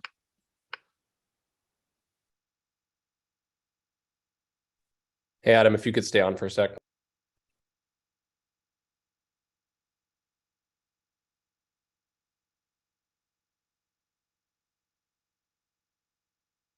Good job, yeah. There's still a few people. Are you trying to save the link? Yeah, I'm trying to save the Chat. the Q&A. Yep. I'm not sure if a Zoom webinar recording does that. Yeah, If that's what I was anybody trying to figure that out. Yeah. And it's still recording, by the way, Adam. Yep. Right. I'm gonna head out. Let me know if y'all need anything. See ya. Good job, everyone. Bye, guys. Good night.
Isaac?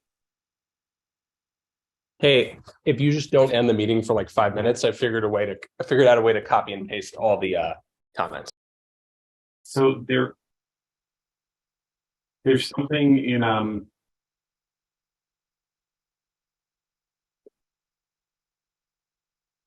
the page that just has the general information about the webinar. I can go into Q&A. Wait, hold on a second. Yeah, sounds good. I'm sure that's fine. I also just copy and pasted all of them, so you can feel free to end the meeting whenever. So I saved them all just in case that doesn't work, but I think we're good to log off. Then under Q&A, there are settings for Q&A and an option to save all questions. Yeah, if you could do that, because I don't think I can access that setting, that would be awesome. Yep. Thank you. Okay, so you're saying that you've done something that will provide a backup? Yep, exactly. For that. Okay, I guess I won't know until I. Yeah, but I have them all down, so I have to go. But if you could try that, but if not, I do have them all saved. So. Okay. Thank you. I'll check it now and confirm with you whether it's there. Perfect. Thanks so much. Thank you.